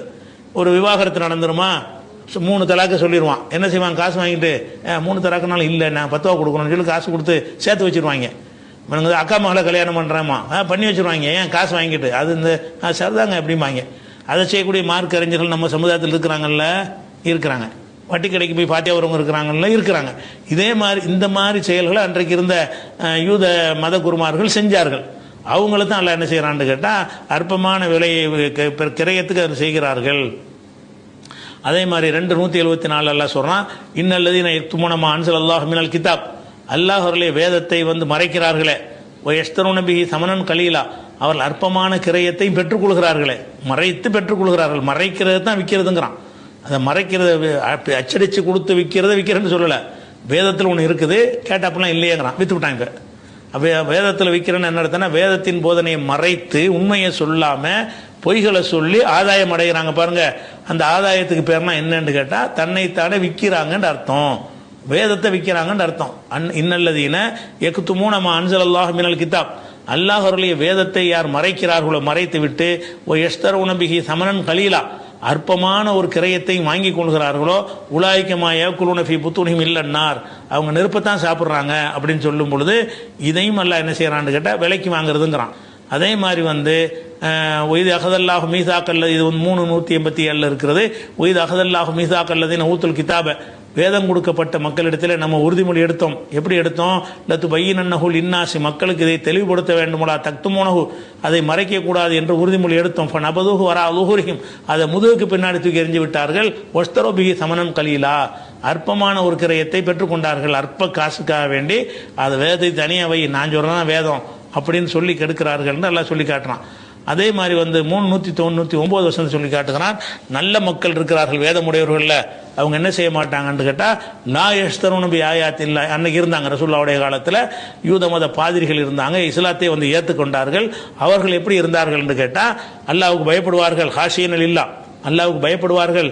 லா யஸ்தரூன பி ஆயாத்தில்லாஹி சமணன் கலீலா, அல்லாஹ்வுடைய வசனங்களுக்கு அற்ப கிரயத்துக்கு வித்தர மாட்டாங்க, உள்ளபடி போட்டு உடைச்சிருவாங்க அப்படின்னு அது மாதிரி எல்லாம் பாராட்டி சொல்கிறான். இந்த மாதிரி அதை விலைக்கு வாங்குறது என்பதனுடைய அர்த்தம் இதுதான். அதே மாதிரி ஒலா தக்ஷவுன்னாச வக்ஷவுனி, நீங்கள் வந்து மனிதர்களுக்கு பயப்படாதீங்க, எனக்கு பயப்படுங்க. ஒலா தஷ்தருபி ஆயாத்தி சமணம் கலீலா, எனது ஆயத்துகளை வசனங்களை அற்பமான விலைக்கு வித்துறாதீங்கன்னா மறைச்சிடாதீங்க, மாற்றி சொல்லாதீங்கன்னு அர்த்தம். 5:44 வசனத்தில் இருக்கிறது. அதே மாதிரி 9 வசனத்திலையும் இஸ்தரோபி ஆயாத்தில்லாஹி சமணம் கலீலா, அல்லாவுடைய வசனங்களை அற்ப கிரயத்துக்கு வித்தார்கள். அப்போ அல்லாவுடைய வசனங்களை விற்கிதல்ங்கிற ஒரு விஷயம் அதை ஒரு வியாபாரமாக ஆக்கி, வியாபாரம்னா மெட்டீரியலை விற்கிறது, அல்லாவுடைய வசனத்தையே கொண்டு விற்கிறது கிடையாது. அதை சொல்லாமல் இருந்து ஆதாயம் அடைகிறான்ல, அந்த சொல்லாமல் இருக்கிறதா வியாபாரம். அதை மறைச்சி ஒரு ஆதாயம் அடைகிறான்ல, அதுதான் வியாபாரமே தவிர அந்த புக்கையே கொண்டு விற்கிறதுங்கிறது அது சொல்லப்படவே இல்லை. இதுவும் இலக்கியமாக என்ன செய்யப்படுது, வியாபாரமாக சொல்லப்படுகிறது. அதே மாதிரி ஒரு உடன்படிக்கை எடுத்து விட்டு அதை மீறுவது, அல்லாட்ட உடன்படிக்கை எடுத்துட்டு மீறுறான்னு சொன்னால் அதை பற்றி அல்லா என்ன செய்யறான்னா, அல்லாவுடைய உடன்படிக்கை அற்ப விலைக்கு விற்கிறார்கள் அப்படிங்கிற வாசகத்தை கொண்டு அல்லா சொன்னா தஸ்தூர்பி அஹதில்லாஹி, அல்லாட்ட செஞ்ச ஒரு அக்ரிமெண்ட்டை வந்து அற்ப கிரயத்துக்கு வித்துறாதீங்க. அல்லாட்டு அக்ரிமெண்ட் பண்ணிட்டீங்களா, அதன்படி நீங்கள் செஞ்சு ஆகணும். ஏதோ ஆதாயம் கிடைக்கிறதுக்காக வேண்டி அந்த அக்ரிமெண்ட்டை மீறிடாதீங்க அப்படி சொல்வதற்கு அல்லா என்ன செய்யறான்னா விற்காதீங்கன்னு சொல்றான். இப்படியான விஷயங்களும் குர்ஆன்ல என்ன இருக்குது, இலக்கியமாக பயன்படுத்தப்பட்டிருக்கிறது. இந்த இலக்கியமாக நம்ம எடுத்து காட்டணும் இல்லையா, இந்த விஷயங்கள் எல்லாம் ஒரு சாம்பிள் தான், இவ்வளவுதான் கிடையாது, இன்னும் நிறைய இருக்கிறது. அந்த இலக்கியம்ங்கிற இந்த தலைப்பை நம்ம எடுத்த பிறகு குறிப்புகளை பார்த்தோம்னு சொன்னால் கிட்டத்தட்ட ஒரு 2 மாதம் சொல்கிற அளவுக்கு அதனுடைய தகவல்கள் இருக்கிறது. அப்போ அதனால தான் விஷயம் நீங்கள் பார்த்தீங்கன்னா இந்த ரமலானில் வந்து ஃபாஸ்ட்டாக நான் வேகமாக பேசியிருப்பேன். என்கிட்ட அவ்வளோ வேகமாக பேசலைன்னு சொன்னால் இந்த இதில் சொன்ன பாதி தான் உங்களுக்கு கிடைச்சிருக்கும். அப்போ எடுத்த விஷயங்களை முழுசாக சொல்லணுமேங்கிறதுக்காக தான். இன்னும் இருக்கிறது, எல்லாத்தையும் சொல்ல முடியாதுன்னு கேட்டால் நம்ம இன்னைக்கு தான் கடைசி நாள். 29 வருஷம் என்ன செய்வோம், 29 முடிச்சிருவோம். ஏன்னா 30ங்கிறது இருக்கவும் செய்யலாம், இல்லாமல் இருக்கலாம். அதனால வந்து நாளைக்கு வந்து பிறையை பார்ப்போம், பிறை தெரிஞ்சிச்சின்னு சொன்னால் பிறநாளை கொண்டாட போகிறோம். பிறை தெரியலைன்னு சொன்னால் ரமலான் இருக்க போகுது. டவுட்டான நாளாக இருக்கிறதுனால எப்போதும் போல் 29 இது முடிச்சிருவோங்கிறதுனால இப்போ உங்களுக்கு முடிவுரையாக சொல்லக்கூடிய செய்தி என்னன்னு கேட்டால், இப்போ நம்ம சொன்ன இந்த இலக்கிய விஷயங்கள் வந்து ஒரு எடுத்துக்காட்டு தான். நீங்கள் இந்த அடிப்படை விளங்கிக்கிட்டீங்கன்னு சொன்னால் நீங்களே அந்த வசனங்களை பார்க்கும் பொழுது இது நேரடி அர்த்தத்தில் இருக்கா இலக்கியமாக நீங்கள் விளங்கிக்கிறவீங்க. இவ்வளவு வகையான உதாரணங்களை காட்டியிருக்கிறோம்ல, ஒவ்வொரு எடுத்துக்காட்டுகளையும் காட்டியிருக்கிறோம்ல, அந்த எடுத்துக்காட்டுகள்லேருந்து ஒரு பொதுவான புரிதல் உங்கள் மூளையில் வந்து உட்கார்ந்துரும். அதன்படி நீங்கள் பார்க்கும் பொழுது ஒவ்வொருத்தரும் சொல்லி காட்ட வேண்டிய தேவையில்லை.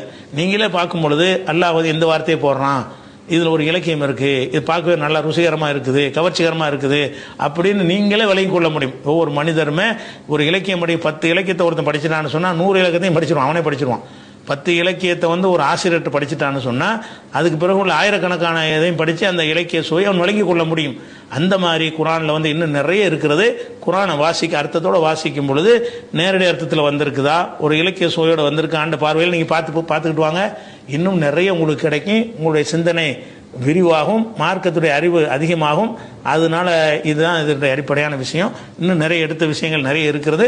நம்ம இறுதி நாளாக இருக்கனால நம்ம இதோடு முடிச்சுக்கிறோம்.